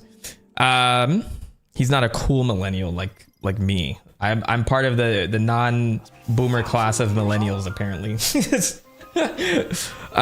Man, they should have tried for co-op if they weren't gonna do multiplayer like Hunters. Shake my head. Spent 10 years waiting for the next Metroid multiplayer experience. I think they were planning it. They probably scrapped it to get like a proper campaign out first. But yeah, like Hunters and Metroid Prime 2 had very dope multiplayer sections, right? Like, and so you have all these characters you added. So you have like Silux, Miles. I'm sure there's a couple other Federation characters coming. So it'd have been cool to like have that feature, but yeah, unfortunately, this is what we got. I mean, maybe it's a great single player experience in itself, but I think people are just waiting for more Prime overall. But they scrapped it for 3 as well for the same reason, I think. The bridge paves the way to the Temple of Memory. Well, I gotta read the whole block. Hear me, my Lamorn brethren. As you cross this bridge, reflect on the life you have lived and consider the words that you have carried into the future, that you would carry into the future. Excuse me. I made several typos on this talisman. Hear me, my Lamorn brethren. As you cross this bridge, reflect on the experiences you have not yet had, and consider what you wish your future to hold. Just as we were the ones to create our past, so too are we the ones to forge our future. Excerpted from the 4th slate. Who's writing all this stuff? That's what I want to know. Can you read that? Hey, does that say anything about this place? I love giving a little hand flick. Hey man, you're my guy. No one else, just me and you. Hey, looking good. Miles, check out that fit. Looking good. But what are those? I had too much fun with that. They really don't want anyone in here. Must be a sacred space.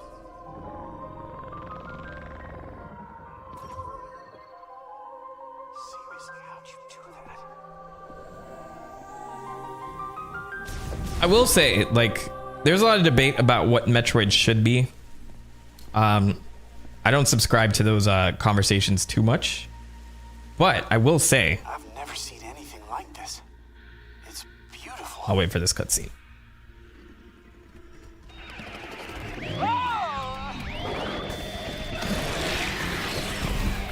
Cue the rock music on my helmet. I'm just gonna stay out of your way. You let me know when it's clear. So I will say, whenever I do a new series, there is always a set of fans that come in and you know, leave comments and stuff like that on like the lore that I cover or whatever.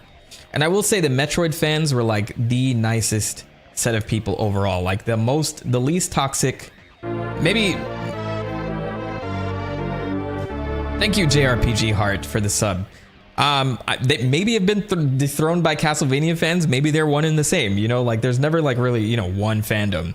But I will say, like, when I did that Metroid series, like some of the kindest comments in that video, like in general, you know, like whenever I get into new content, I always get a little bit self-conscious about whether I'm covering things right. And I'm like fact checking. And sometimes things fall through the cracks or I don't mention something. And people are very quick to say, oh, well, you forgot to mention this. How could you? And stuff like that, whatever. This is part of the game. But I think the Metroid fans like were very, very like nice. Like some of the nicest comments I ever got on a video were from the Metroid series. Castlevania is the same. Not too many people like being obnoxious or whatever. So yeah, for what it's worth, I think like the conversations happening about what Metroid should be. I think at the end of the day, I as a Metroid fan myself just want more Metroid, right? Now is Miles gonna ruin this experience for me? I don't think so. I'm gonna play what's intended. And you can compare it to other Metroid experiences and say, well, I prefer if Samus is on her own. But then it's like very hard to make a story when you have like a character that's just by herself all the time, you know? So like plot wise, I understand why they need to do it, but we'll see the extent of it. I don't know the extent of it yet. So that's me speaking from just where I am right now in this game. Suggestion, never cover Undertale or Deltarune. That's like at the bottom of a very, very, very long list of things I have to cover. So maybe when everyone grows up. It's funny because Undertale was obnoxious back in 2014. And then like a new set of people were attracted by Deltarune. And now it's become obnoxious again. So either these people, like the original obnoxious people, aged out, or it's the same people and they've always been obnoxious. So there's that. I mean, she had people around since Prime 2. Robot Adam is great. Yeah, so you have Robot Adam as well, who is like a staple in Fusion and Dread. You know, and I think there's always been a companion. So we'll see. We'll see how this looks for me. Oh my god, relax. I forget they were behind me. Okay, we're safe. It's clear. Knock him off the bridge, Samus. Knock him off.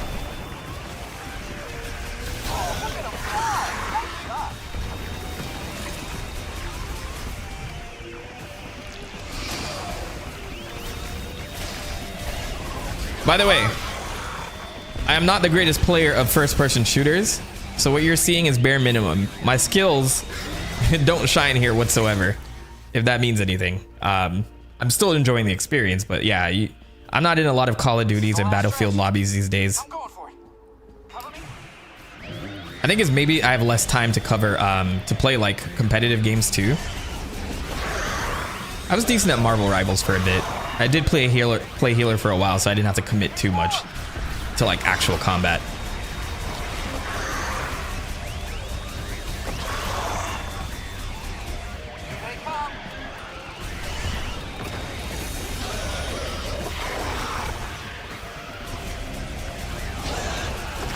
Though when I speak to these games and I say, oh, it's a Deltarune fan, I'm a very big Deltarune fan too. I'm not someone who's deep in the lore of it yet and like every little bit of secrets, because Toby Fox is like, I can see the door, Samus.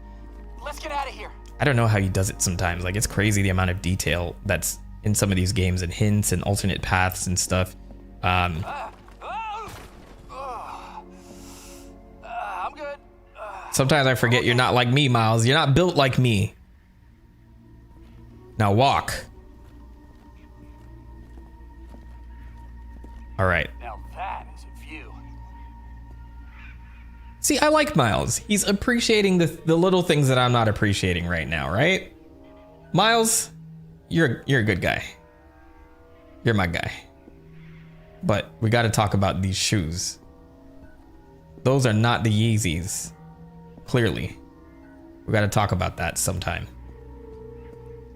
Us Deltarune Undertale fans have mellowed out, though we can be obnoxious in other ways. So yeah, whatever. Like, I don't know. Any there's always like rabid people in any fan base. So I'm very like, I don't judge fan bases entirely, but I do want to point out that like when I covered Metroid, it was just like I was warmly accepted, which is good.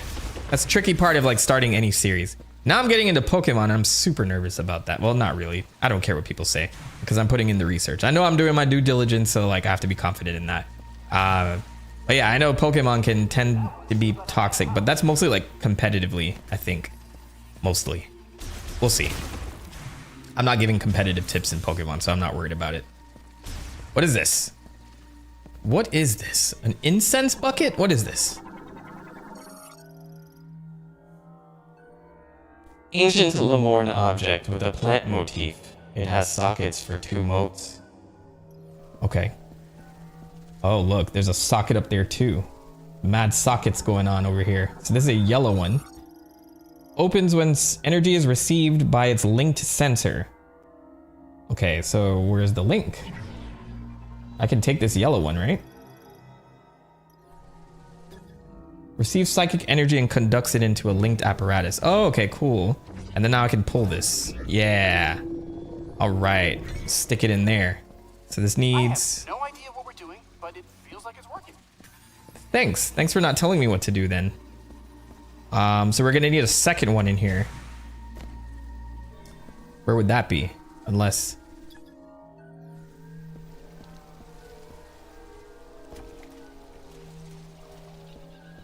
Don't worry, we'll find it. We'll find it.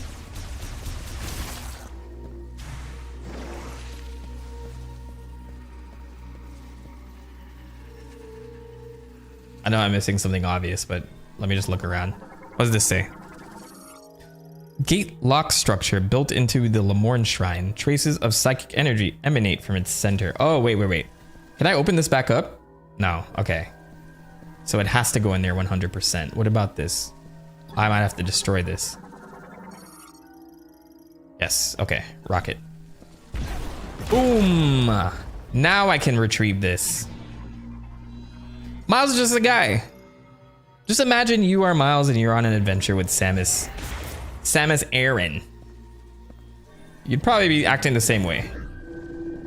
Trying to help out, but being super nervous that you're in the way the whole time.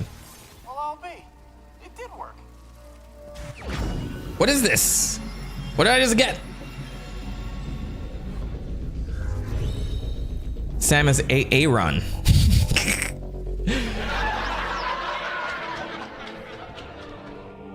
Do I miss the space pirates? I don't know, the context of this game? Didn't we fight a little bit of them at the beginning? I don't miss them yet, no. I like the calmness of this. How's Prime 4 so far? I'm really hoping it's good. So far I'm enjoying myself because I'm getting the hang of the new powers, the new psychic powers. It's nothing like crazy yet, but I'm just building up on it. The first section is just it's pretty straightforward. As of right now, I'm enjoying it. It feels like a Prime game. It feels like a natural progression of where the series should go if they didn't make any major changes to it. So yeah, I'm still playing along. I'm gonna see how I like it. Right now, like pretty solid overall. We'll see how battles and bosses turn out though, but I'm pretty intrigued in the story that they're trying to tell right now. Psychic charge beam shots launched while using the visor can now be controlled. Hold on, do I have to like... Maybe I should use the mouse controls.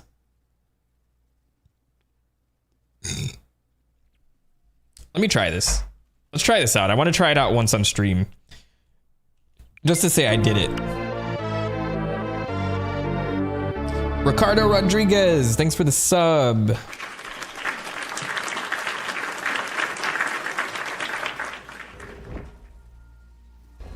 I'm gonna see how I feel like dragging this across my mouse pad. And if it feels natural in the grand scheme of this, it's like, all right, let's go with that.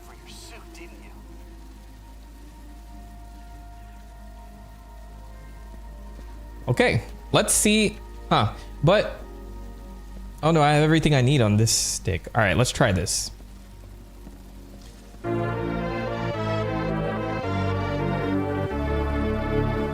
This takes some getting used to. Can I up the sensitivity on this? I can. All right.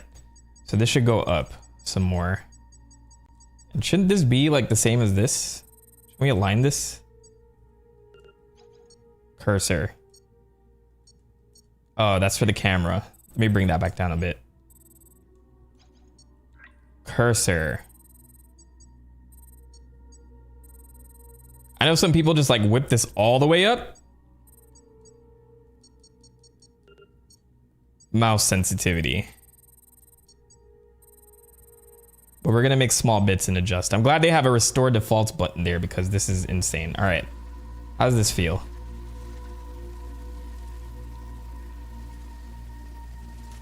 We're gonna go with this. We're gonna try this for a bit and see. All right, and then this is the blast button. Where's the shoot button? That's rockets.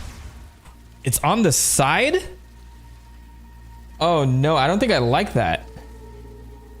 So, as you guys know, to use the mouse for the Switch 2, you gotta put it on its, like, you have to rest it down like this.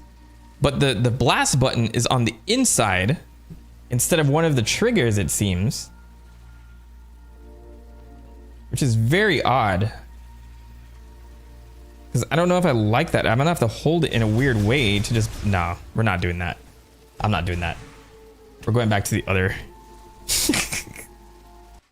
We're going back to this.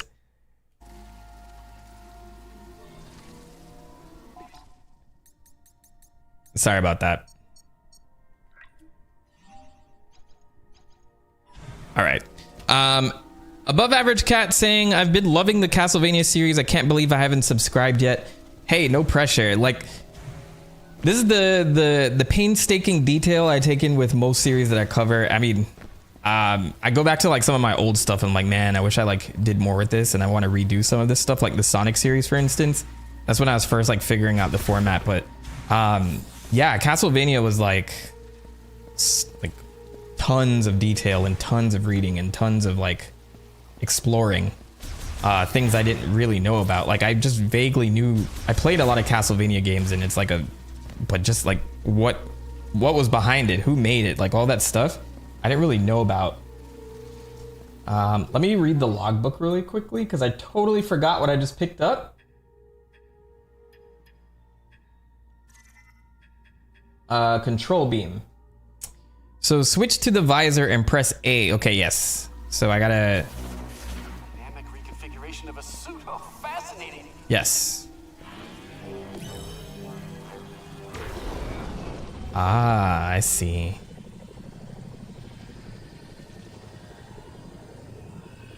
That's pretty cool. That's interesting. So yeah, I did Metroid for like the Mentoktober stuff last year, and then like a natural thing just felt like Castlevania to put in. That door just opened all by itself. And I was like casually like, oh, okay, well, I'll cover all the games. There's not that many games to cover.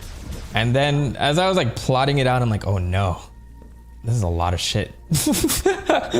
But I was already in too deep, so it was just time to lock in and do it. And I have not put out a new video since because I needed a break after that. But I don't know if they're like Pokemon fans in the chat at all, but I'm going to be doing the same level of detail for that. Starting with red and blue. Or technically green, red, blue, and yellow, just to cover that time period. It's a very, very cool story overall that I didn't really know about. So I got to like replay my childhood stuff while also like, while also learning a lot about how it was made and stuff like that. Do you say anything different? It's amazing that any of these security measures are still functioning. This temple is ancient. Yes, it's like the remote Batarang. That's exactly what it reminds me of. Pokemon Emerald is the best one ever. You know, I haven't played Gen 3 in maybe, I don't know, it has to be over 15 years at this point. Like, it's been a long time. And I remember Emerald was that shit. The one I'm curious about that I never actually played. So Pokemon Silver and Gold by extension is my favorite game in the series. And then Heart Gold and Soul Silver I think was like the perfect Pokemon game back in the day. Hang on. A Mark 99 mech? I'd recognize that frame anywhere. Mark 99 mech, this is Samus Aran. Bounty Hunter, you know her. She's famous. You look very familiar. Betsy? What are you doing here? I worked on her back at base. I'll take a few scans. Maybe we can come back here and get her. Poor baby. She's torn apart. Betsy. If we could find the missing pieces, I bet we could get her up and running again. I feel like Samus is just like has no clear goal here. A bipedal manned MK-99 war mech, primarily piloted by Federation androids. Several critical components missing or damaged, non-operational. I poured my heart and soul into that mech. Poor Betsy. So I was saying, yeah, Silver Gen 2 and stuff like that is my favorite. One of my favorite gens in the series. I think it's my favorite. You know, I know it's like outdated at this point, but at the time, it was that game. But I realized like I never went back and I never played Pokemon Crystal, and that's the first time they introduced like a girl trainer. But like I don't really know like all the improvements that they made to Crystal, and I think that was the one that I missed, unfortunately. So as I'm gonna cover this game coming in, I'm gonna play Crystal instead of Gold and Silver, and see what changed and like how it improved and stuff like that, which is pretty cool. Like I'm glad I get to revisit these things and, you know, just kind of like double back on the things that I missed back in the day. Butterfly. Oh, I finally got to get the butterfly scan in. All right, let's get out of here. Where's the boss at? I wonder how like quickly I'm moving in the grand scheme of things. I wonder like how efficient other streamers are when it comes to this game. Control system built by the Lamorn, used in the machine era, currently inactive. Look at this place. I know, right?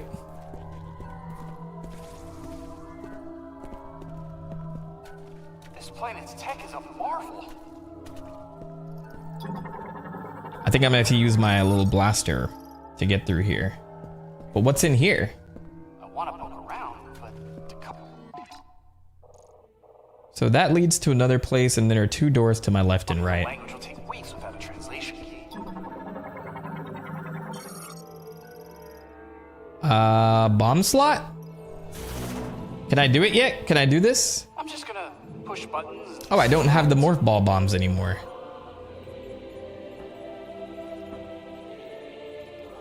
I played red, blue, yellow, gold, silver, and Pokemon Stadium. I like yellow the most. Yellow was groundbreaking because it's like, oh, your Pikachu can follow you now, and it's like, what? Oh, and is that Jesse and James? What? It was pretty cool.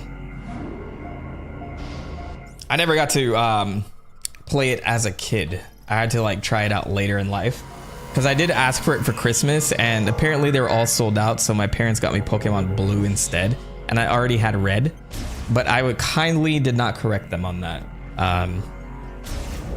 I appreciated the gesture regardless. I didn't want them to make them feel bad, like, hey, this is the wrong one. So yeah, that's kind of what happened there. What happened? What is this?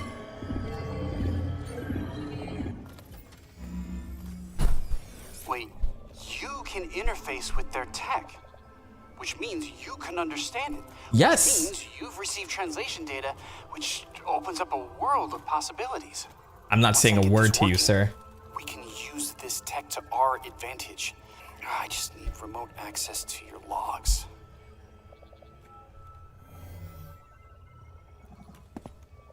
Oh, this data chip. You think it'll work? Wow, that is fascinating. Thank you. We'll put this here. Let's see. It's interesting how Samus doesn't say a word here. This should do the trick. Maybe she's, you know, she's just shy. She's not a people person until other M. All right, look at that. We got power. Well, Or maybe. one door is still locked. The other one is malfunctioning.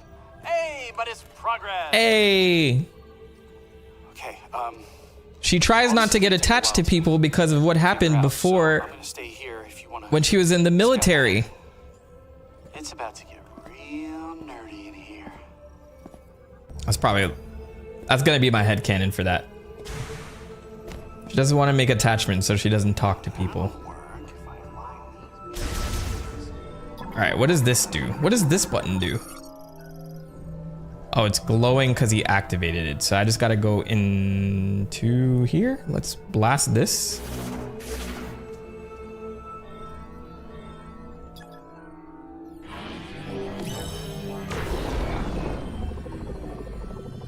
Yeah, I know she speaks Chozo and other M. Where do they want me to take this? What am I hitting? What am I hitting? Oh, yes. Wait, no!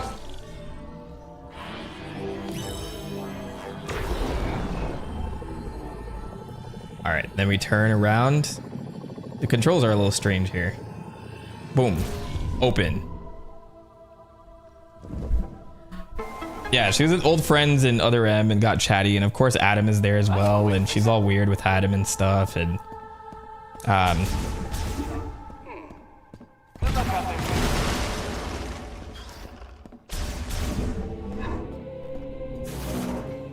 always thought she talked a little bit in Prime 3 because there were so many characters, but then when I went back and like reviewed it, I'm like, oh, she doesn't say a word to them. They just chat a lot to her. So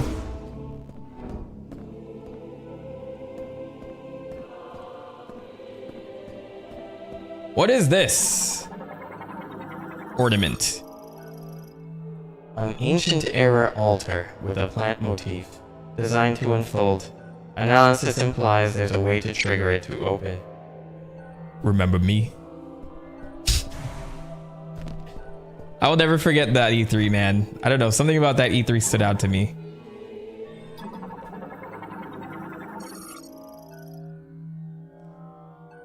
Kavanda.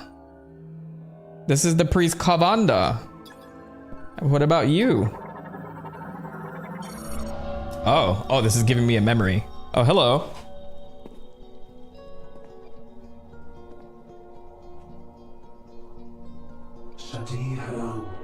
Is this the guy that from earlier, or?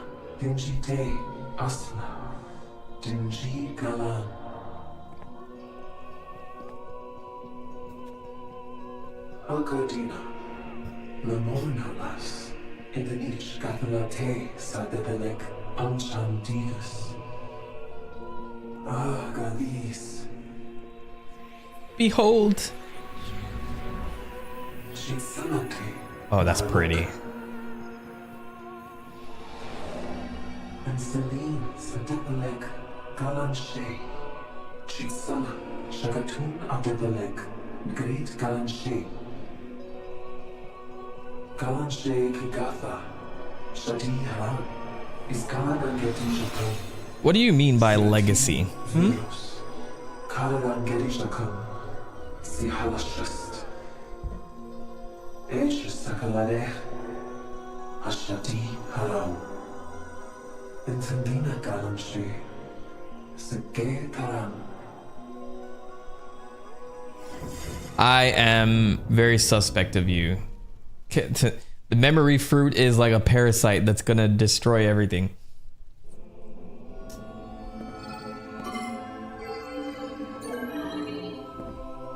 I don't have enough green energy crystals to deposit.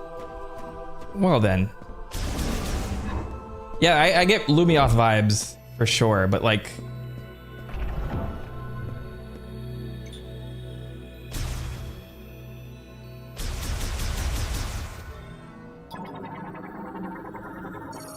one of the switches for the triple target psychic lock installed on the gate. It responds to psychic energy. However, the lock cannot be disabled unless all three are targeted simultaneously, which I don't think I can do yet.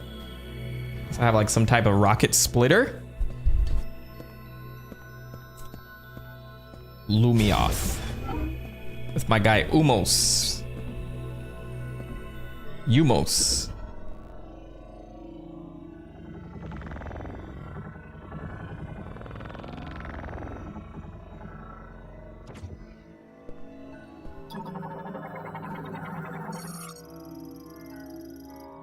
Emits images and text recorded within a mote. These signals can be interpreted only by those who have psychic abilities. Oh, so it's like a projector? Trying to like figure out all of this. Who's this? Stone sculpture of a common Lemorne priest.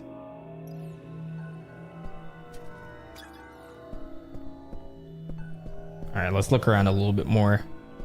So I feel like I'm gonna need more stones in here or something similar, or either as I move this around, something changes. Okay, blasting it doesn't do anything. So let's see what is out here on the other side. Like over there. Like a nice place missile right here would work. No. All right, I'm gonna need the bomb for that then.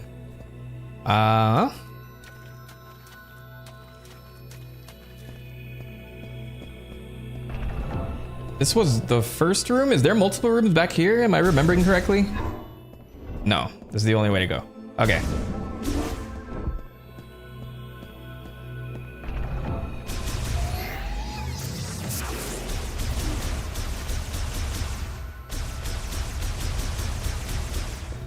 I don't think I can simultaneously hit these yet.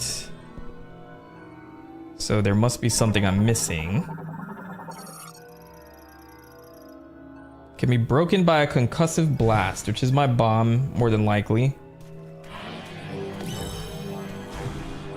But just in case. Alright, no, that didn't work. Oh wait, maybe I can move my blaster through all three. Let's try this.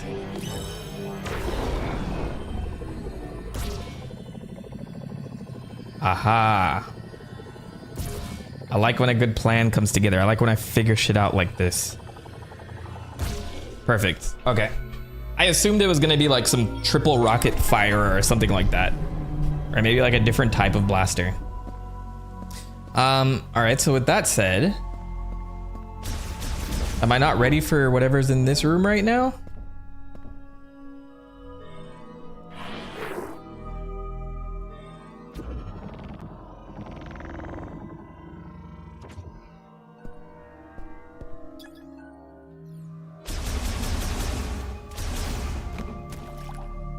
I guess I'll come back to this then. 'Cause this seems to be like a hologram thing, so maybe I need to put something in here and then I'll use that. This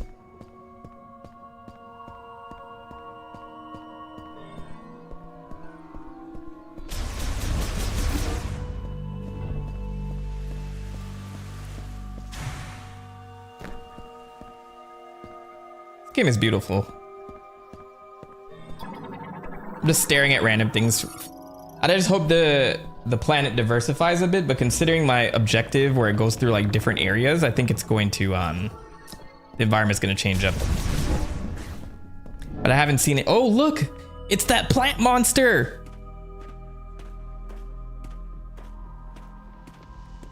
This was in Metroid Prime, right?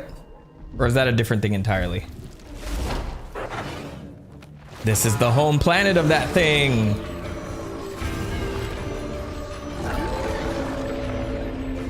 Carvex. A giant? A giant carnivorous plant possessing consciousness, intelligence, and considerable physical strength. It is unable to communicate due to the fusion with a Metroid. Alright, don't tell me what to do. Don't tell me what to do. I'll figure it out. I'll figure it out.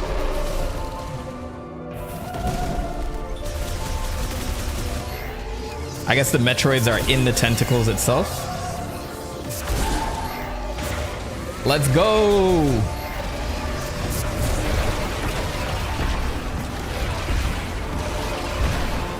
Light work. So far, the first boss was harder, but I'll wait. I won't assume yet. because that makes an ass out of you and me.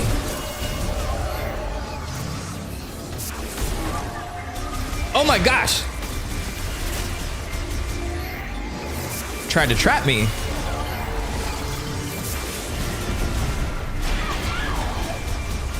And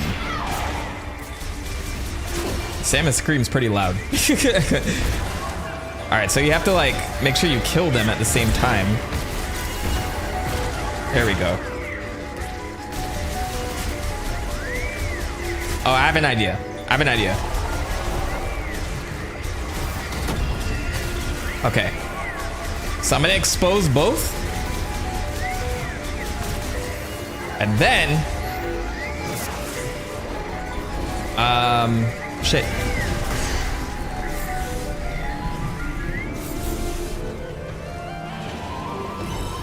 Go.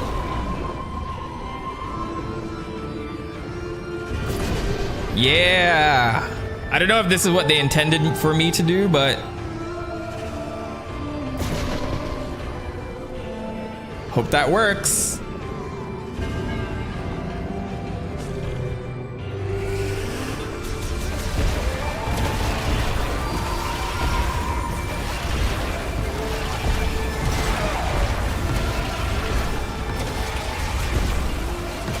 All right, that was actually pretty fun.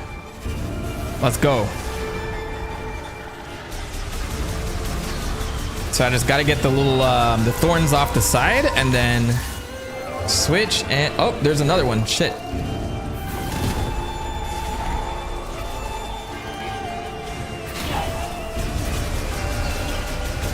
Okay, we're ready. Go.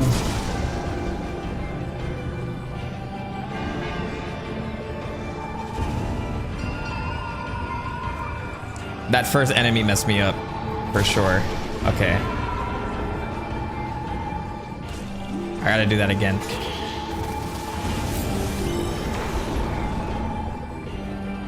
But now it's all armored and stuff, right? Yeah, alright. It's all good.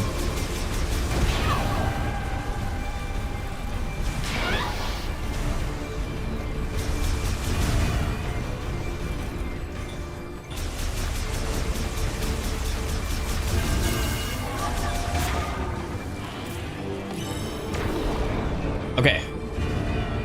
Can't lose this time.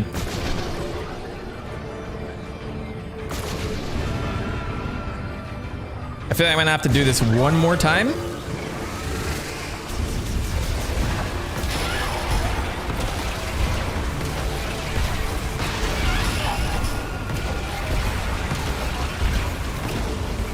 All right, making progress. So it's gonna be 4 tentacles now, which is fine. Like whatever. I accept my fate here. Oh, that's more than 4 tentacles. I can shoot these things for more missiles, more health. Good thing is I can kind of take my time here.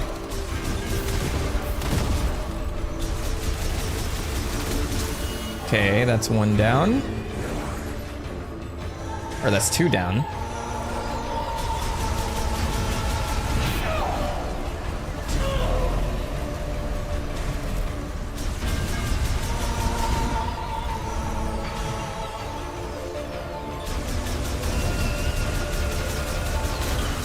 Okay, is that it?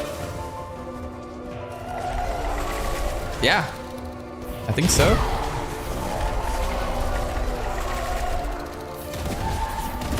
Haha, you can't hit me out here. Oh shit, hold on. Okay. Go!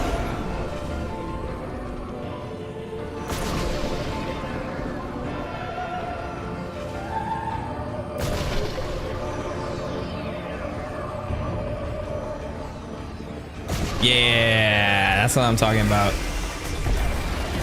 Spam missiles.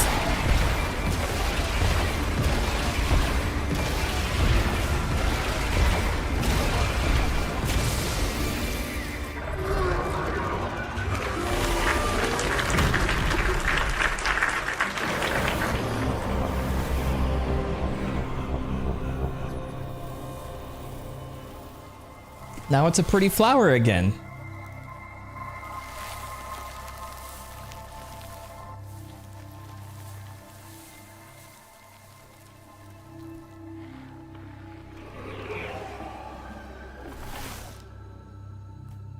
All right, so new ability. I wonder what this is.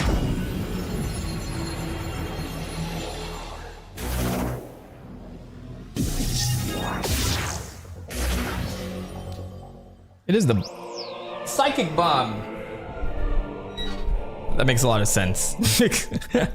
Up to 3 can be placed at once. So now we can backtrack a bit and get through those doors.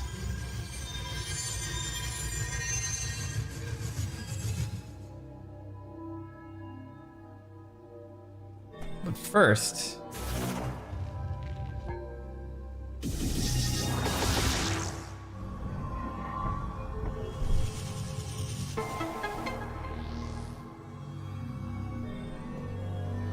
so I will say, like, some of the buttons I get very confused and backwards with. Is this just an elevator? I think it's just an elevator. It is. Oh wait, I have to... Yeah, we have to do this. Everything is psychic. Teleports the chosen one to an alternate dimension. That houses a teleporter key activated by gazing at the statue's forehead. Not what I'm doing? It's the green thing.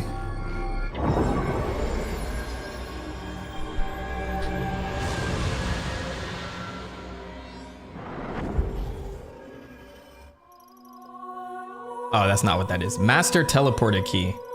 One of the keys required to activate the master teleporter in Chrono Tower. A total of 5 keys must be collected. This is the thing that he initially told me to go get, right? So the first area's semi-finished. Samus, do you copy? Booyah! Long-range comms are back online. Oh, did you achieve your objective? There's something I want to talk about. Meet me in base camp? We have a base camp?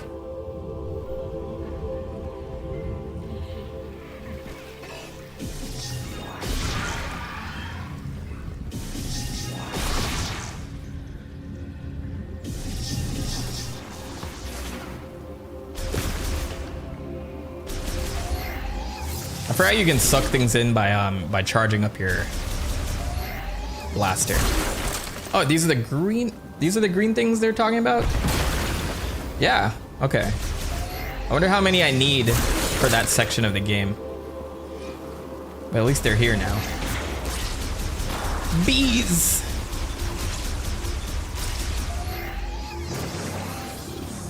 Alright, the game's kind of opening up for me a little bit more. Though I might find a good stopping point. Because I still gotta like eat and stuff. So far so good. I'm enjoying this.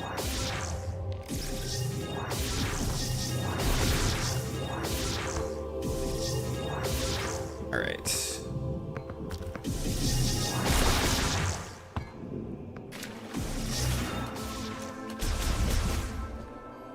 And this is where... Yes, okay, cool. So now that I have green shards though, like how much do they expect me to use?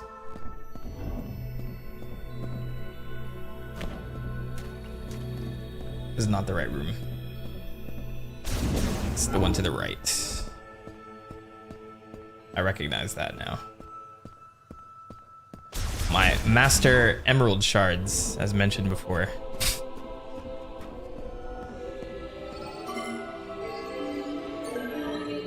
Is that enough?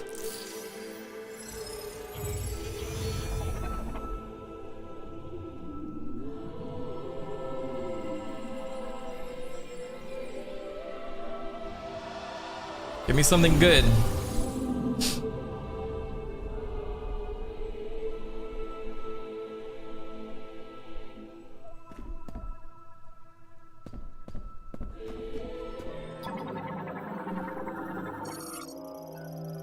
Providing the energy converter with green energy crystals causes the altar to illuminate. This illumination will grow as the sacred tree absorbs more energy? That's it? It doesn't do anything?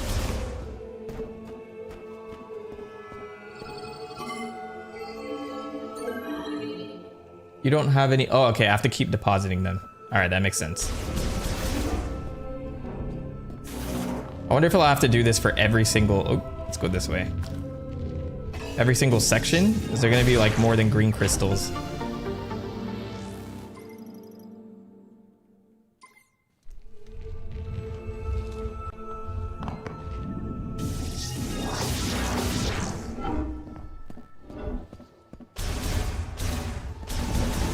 Open up. Man, they did not design these for humans. Oh! Whoa! You are sneaky quiet, you know that? Hey, I'm glad you're back. That data you gave me earlier is really coming in handy. I've been able to translate the Lemorn language. This planet, Viros, doesn't appear on any of the known star charts. Might as well be a ghost. I tried sending out a distress signal, but there is no activity in this sector. It is eerily quiet. We could be anywhere. We're in a different galaxy. We could be nowhere. According to these maps, we shouldn't even be here. From what I gather, the only way off this planet is to retrieve 5 teleporter keys. Now, I'll do some digging to see if there's any way I can support you. Now that our comms are working, we should be able to share data. I can provide you with intel from here. What do you say? How did you get here, though? It's interesting enough. Excellent. I don't think he disclosed that info. Stay safe out there, Samus. I'll be here if you need me. Sure thing, Miles. All right. Save station. I'm gonna call it here. I guess so far, first impressions, this is very much Metroid Prime. Like, how it differs from the others is just like it has its own little mechanics and enhancements with the whole psychic energy things. So it's like, it depends how they build on that. It will determine how I feel toward the end, or like what my final review would be. But I'm actually very interested in the characters here. Like, what is the new lore and where are they taking this series? Who's Silex? What is this enemy? Or sorry, what are these aliens, or this ancient alien civilization? What do they want me to do? What does spreading their legacy mean? Why is Samus following their instructions? I got a lot of questions. We'll see if I get my answers at some point, but I think it's a very solid start to the game. And I would say, like, if you're on the fence about picking it up, this is, so far, it's very Metroid Prime-y to me. So I don't think you'd be disappointed, but I'm gonna head out, but I thank you guys so much for watching. As far as Metroid Prime launch day goes, make sure you check me out on the 11th. I'll be streaming the Game Awards. It's probably the next time you're gonna see me. But in the meantime, I'll be continuing work on the Pokemon video. And until next time, thank you all for watching. Peace. Prophet has spoken. Bye-bye.